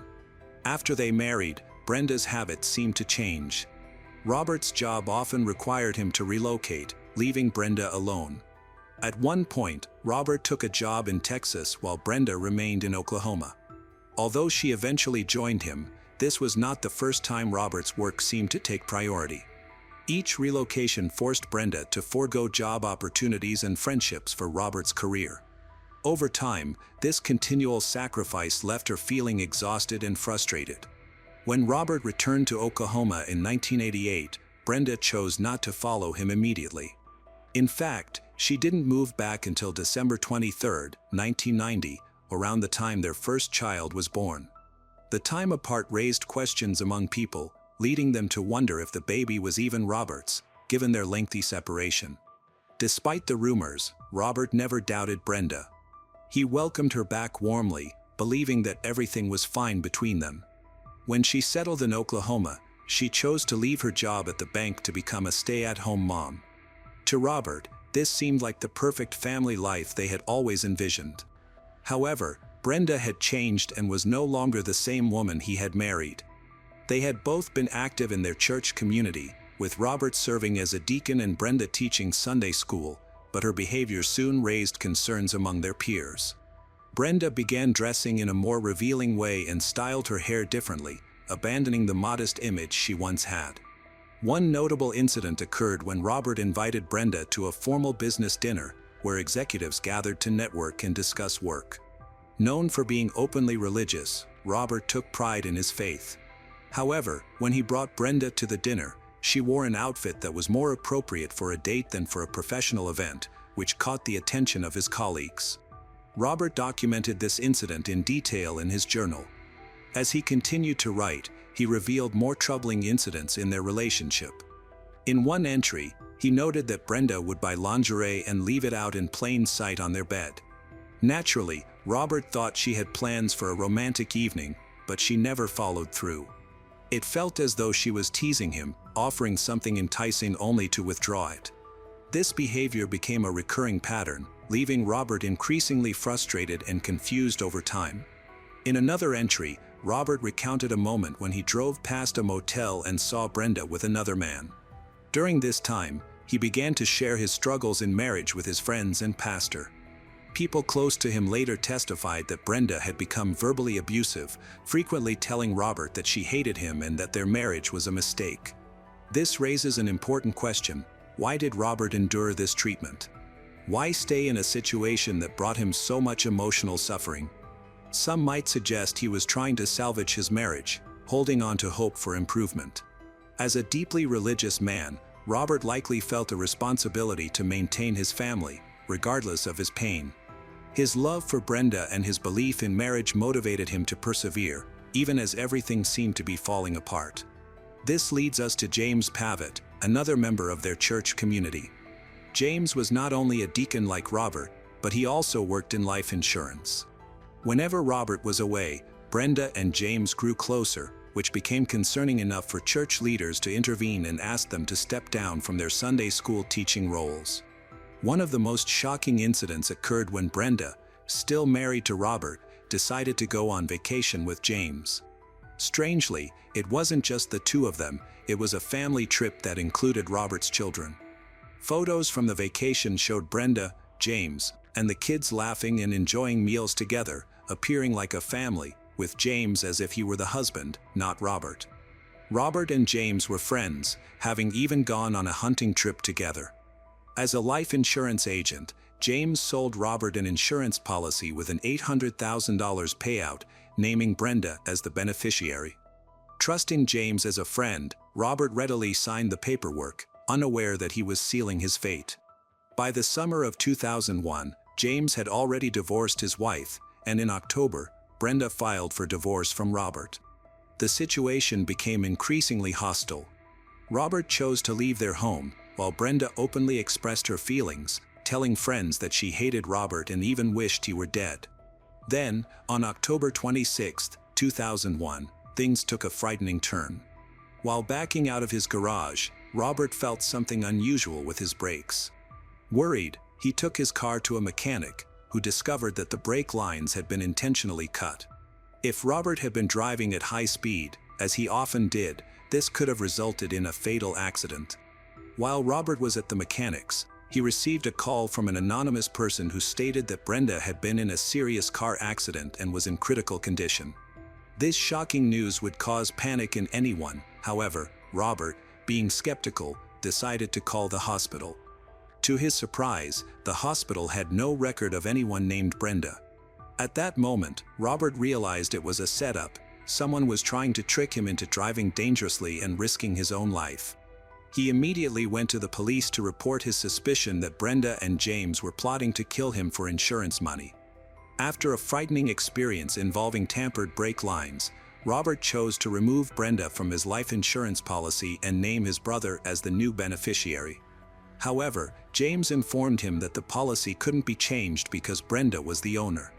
Things took a darker turn when it was revealed that Brenda and James had attempted to transfer ownership of the policy to Brenda without Robert's consent. They forged his signature and backdated it to March 2001. This forgery became a key piece of evidence that the police were searching for. They obtained the life insurance policy and consulted a handwriting expert for analysis. The investigators didn't only examine this document, they also looked at several other papers Robert had signed over the previous decade to check for signature consistency. Robert had a unique way of signing his name, always adding a squiggle underneath it, resembling the Christian fish symbol. This was a distinct feature he included every time he signed something. However, this signature squiggle was absent from the life insurance policy. As the investigation into Robert's tragic death continued, the police focused more closely on the details of the crime scene. Robert and Brenda were attacked in the garage, and witnesses reported hearing at least 3 gunshots. However, only 2 bullet casings were recovered, one from a .22 caliber revolver and another from a shotgun. This led the police to believe that 2 different guns were used, indicating the involvement of at least 2 shooters. Brenda reported that 2 masked men had approached the garage and fired at her and Robert from approximately 15 to 20 feet away. While her story seemed plausible initially, investigators began to spot inconsistencies. A significant concern was Brenda's blouse, which not only had blood on it but also gunpowder. This was unusual because gunpowder typically disperses when a gun is fired. The quantity of gunpowder on her sleeve suggested that the shots were fired from much closer than Brenda indicated. Her claims of being shot at from 15 to 20 feet were likely inaccurate. The evidence implied that the guns had been fired just inches away, indicating a more personal and intentional attack than she described. Further complicating matters was the discovery related to Robert's shotgun. Though it was stated that Robert owned a 16-gauge shotgun, Brenda had prevented him from taking it when he moved out. When the police searched her home, they found no sign of the shotgun. The investigation took an unexpected turn when police searched the house of the neighbors, who were away during the incident but had given Brenda a key. They found something troubling. A small opening in a bedroom closet led to the attic. Inside the attic, officers discovered a spent 16-gauge shotgun shell on the floor, along with several .22 caliber bullets scattered around. There was no sign of forced entry, suggesting that Brenda had indeed accessed the neighbor's home. Moreover, the shotgun shell found in the neighbor's attic matched the brand and gauge of the shell discovered in the garage, which further connected Brenda to the crime scene. The investigation took a crucial turn when Jan, James's daughter, provided important evidence. She revealed that she had lent her car to her father on the day of the murder because he offered to have it serviced. When James returned the car the next morning, Jan noticed that it had not been serviced at all. Upon inspecting the vehicle, she discovered a .22 caliber bullet on the floorboard. This bullet matches the brand of 3 rounds found in the neighbor's attic. When Jan confronted James about the bullet, he told her to throw it away, raising further suspicions. Investigators later learned that James had bought a handgun just a week prior to the murder. These developments painted a troubling picture, revealing increasing connections between James, Brenda, and Robert's death. On the day of Robert's funeral, investigators planned to question Brenda and James to gather more information. However, neither Brenda nor James attended the funeral, nor did Robert's children. This absence was particularly alarming, as it is unusual for a spouse to miss their partner's funeral. Instead of honoring Robert's memory, Brenda, her 2 children, and James made the drastic decision to flee to Mexico. While in Mexico, James seemed oblivious to the fact that he was being watched. He called his daughter Jan several times, asking her for money, unaware that she was actually cooperating with the FBI and sharing details about his and Brenda's roles in Robert's murder. By late February 2002, James and Brenda had run out of money. With no other options, they returned to the United States, believing they could remain unnoticed. However, their plan failed. Authorities were tracking them, and they were soon arrested in Hidalgo, Texas. They were quickly taken back to Oklahoma City to face charges related to Robert's death. The trial of James, which started in 2003, was a significant event. Throughout the proceedings, his personality remained somewhat unclear. He spoke very little, and not much information was available about his life.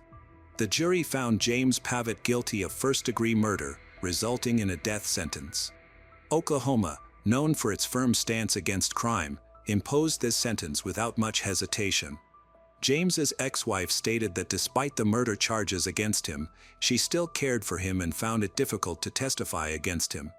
She explained that during their 9 years of marriage, when James was in love, he would go to great lengths for her. During her testimony, she expressed her surprise at the moment James first suggested the idea of divorce. He claimed it was for her protection due to the challenges he faced during his time in the Special Forces, particularly related to his experiences in Korea, which he described as the only place where he felt safe. Eventually, she moved to Korea for a brief period but returned to Oklahoma City when James said he had made a huge mistake. Upon her return, she noticed a drastic change in him. He was no longer the kind and loving person she had known. Nevertheless, she maintained that James's reasons for the divorce were not entirely malicious. A year later, it was Brenda's turn to face the court. Like James, she was found guilty of first-degree murder and conspiracy to commit murder. The prosecution argued that Brenda fired the shot that killed Robert after James shot him first, causing Robert to fall to the ground.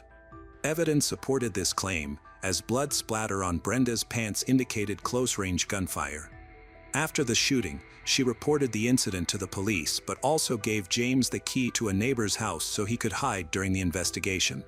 The neighbors had no involvement in the crime but were caught up in Brenda's scheme. During her trial, the prosecution depicted Brenda as a cold and manipulative woman with a history of infidelity.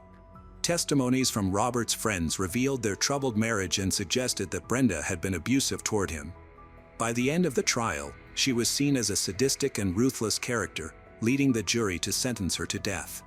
Over the years, there have been numerous cases in which life insurance policies have been involved in tragic murders, often within seemingly perfect families. Some argue that Brenda didn't have to resort to murder. She could have continued with her divorce, sought alimony, and received monthly support from Robert, who had a 6-figure income. Instead of taking that route, she chose a darker path. Now, Brenda is on death row awaiting execution. She was recently denied an appeal, just last year, the 10th U.S. Circuit Court of Appeals upheld her murder conviction in a 2-1 decision. The Supreme Court has relisted her case multiple times, generating renewed interest in her story. Meanwhile, James has exhausted all his appeals and is now eligible for execution. His execution date was initially set for July 11, 2014, but it has since been postponed, and a new date has not yet been announced. Almost nothing is known about Derek Benson other than that he was born in Ireland in 1967 and was emotionally unstable throughout his life. There is no information about his parents or siblings. In his youth, he lived alone, which is not surprising given his explosive nature and sudden outbursts of anger. By a twist of fate, Derek crossed paths with Jackie Noble. We know little about her family and personal life, but there is information that since her teenage years, Jackie faced constant challenges. With a thin build, pale skin, and curly brown hair, she was a girl who never considered herself beautiful, which led to a number of complexes and self-doubt. To cope with shyness and low self-esteem, Jackie became addicted to alcohol at a very young age. She also began to experiment with illegal substances.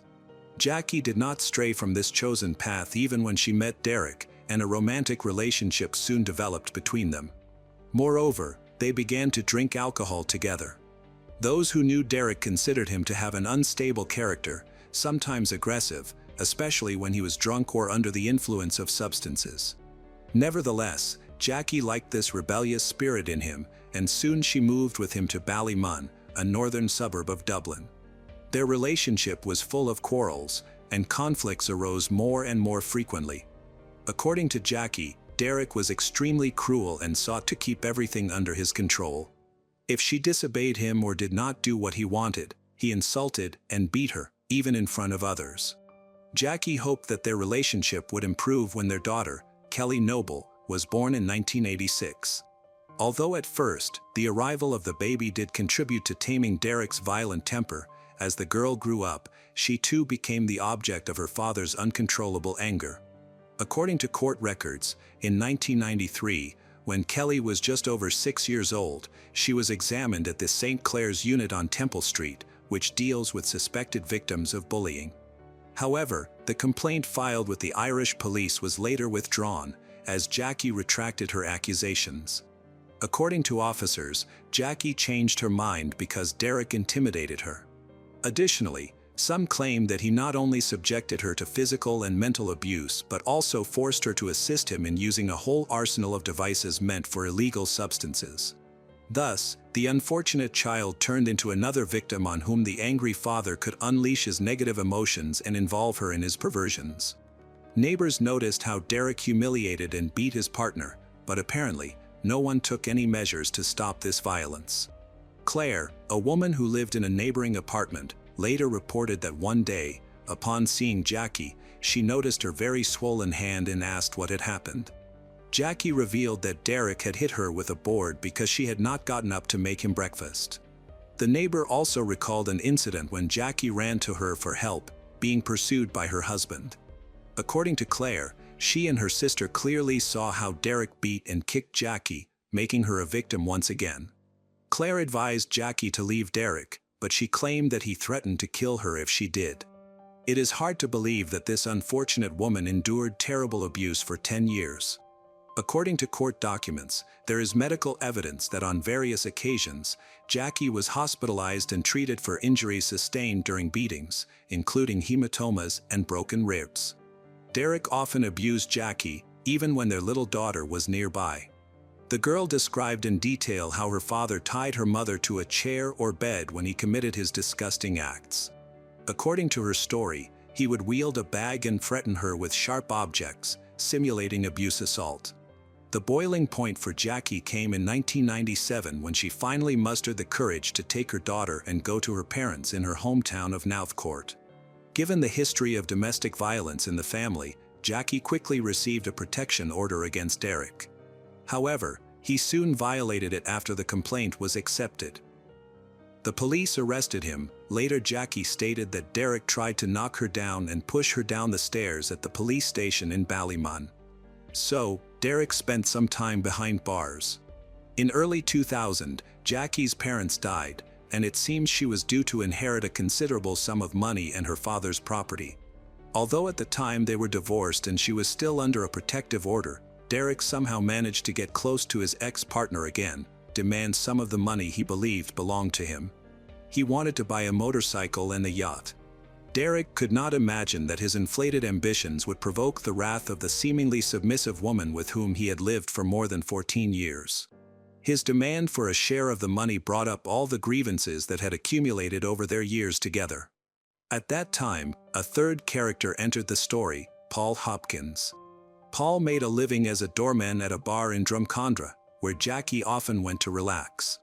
It seemed he had long been familiar with both her and Derek and lived relatively close to the apartment that them rented on Sandy Hill Avenue. At that time, Paul was living with a young woman and raising a daughter. According to rumors, Paul had been friends with Derek, but for unknown reasons, they became sworn enemies. According to subsequent statements from Paul, over the course of 4 years, Derek had threatened and attacked him at least 5 times. Paul claimed that one night Jackie came to the bar where he worked, and when he stepped outside to smoke, he saw her crying. When he asked her about the reason for her tears, Paul heard a story about the horrors Derek had committed against Jackie's, as well as Derek's desire to deprive her of her rightful inheritance. In addition, Jackie told Paul about Derek's alleged abuse of their daughter. There are 2 versions of what happened after this conversation. According to Paul, he deliberately proposed a plan to Jackie that would allow him to achieve 2 goals simultaneously. On one hand, he would free Jackie from a nightmare that had lasted for many years, and on the other hand, he would protect his own family. According to him, while he was in the city of Boston for educational courses, Derek allegedly threatened his girlfriend. Supposedly, the sadist told his girlfriend that he would burn her and her daughter after he was finished with them. For Paul, this meant that Derek would abuse his partner and child before taking their lives. The version later presented by investigators indicates that Jackie hired Paul to kill her violent partner. As a reward, she promised him between 3,000 to 5,000 Irish pounds. They met on May 11, 2000, to clarify the details of the crime they were preparing, and 2 days later, they carried it out. As part of their agreement, Jackie gave Paul an advance of 200 Irish pounds, equivalent to about 276 euros. At the meeting, Paul provided sleeping pills and a mobile phone so that she could warn him when Derek was vulnerable. That same day, Paul bought a Japanese katana sword from his brother. According to his own statement, his brother sold him the weapon for 50 Irish pounds, not suspecting that it would be used for murder. Finally, on May 13th of that year, Jackie and Paul executed their plan. That day, Derek was recovering from dental treatment in his apartment. Jackie showed up there, caringly offering him her help. However, instead of the prescribed painkillers, she gave Derek a cocktail of sleeping pills that had been provided by her accomplice. After assuring that everything was fine, Jackie called Paul, notifying him that the next stage of the plan was ready. She then left the apartment. Around 3 a.m., locals, including a neighbor, reported hearing screams from Derek's apartment. Shortly after that, they saw a column of smoke rising from the building and flames bursting from the fire, prompting them to call for help. Witnesses claimed they saw Paul leaving the apartment. When rescuers entered to find Derek and help him escape, they were met with a horrific sight. In the bedroom, they found the lifeless body of Derek covered in terrible wounds. He was pronounced dead. The investigation began quickly to uncover the truth behind this shocking incident. Officers cordoned off the area and began questioning local residents. Evidence collected at the scene and eyewitness accounts pointed to 2 suspects. Meanwhile, the remains of the victim were taken to the morgue for a thorough examination. Dr. Marie Cassidy, then deputy state pathologist, said Derek had 25 injuries to his head and neck. One of them was an open wound that cut into his cervical spine and a cutting or slashing wound, as if someone had tried to cut off his head. She said Derek had injuries to his arms, hands, severing several tendons. Several cuts to his forearms and palms consistent with defensive injuries. Dr. Cassidy said the injuries Benson suffered were consistent with a sustained and brutal attack. The direction of the wound suggested that, at some stage, the deceased had been lying on the ground during the attack. The report also concluded that the weapon used to commit the murder was likely a samurai sword, as the wounds were exceedingly deep. The sword was later found in a cupboard at the home of a close friend of Paul, who also worked with him. Paul and Jackie were brought to trial for their alleged involvement in the plot to murder Derek. In late January 2004, 38-year-old Jackie Noble and 24-year-old Paul Hopkins appeared at Dublin Central Criminal Court. However, both pleaded not guilty to the charges and were sentenced to 30 days. The court heard details of the physical and emotional abuse Jackie suffered at the hands of her former partner, who was also accused of allegedly abusing their young daughter. In her testimony, Jackie described how Derek had harmed her during his rages. Witnesses, including neighbors and relatives, confirmed that he regularly beat her. As evidence, the defendant's lawyer, Mary, presented records of Jackie's hospitalization due to domestic violence, as well as a restraining order that had been issued in her favor, which Derek later violated. To support her claims, Mary subpoenaed the police officer involved in Derek's arrest, who testified about an incident where Derek had attempted to push Jackie down the stairs at the police station. However, the trial judge ruled that psychological tests conducted on Jackie as part of her defense were inadmissible. Paul also spoke about the threats Derek had made against his ex-girlfriend and detailed how Derek had repeatedly attacked her. When his defense attorney asked what he intended to do when he entered Derek's apartment with a sword, Paul replied that he only wanted to scare him. However, things escalated when Derek suddenly jumped out of bed and they began to fight. When the sword fell to the floor, Derek picked it up and threw it at Paul, cutting his fingers. In that moment, Paul lost control of himself, grabbed the weapon, and violently attacked Derek, after which he was unable to stop.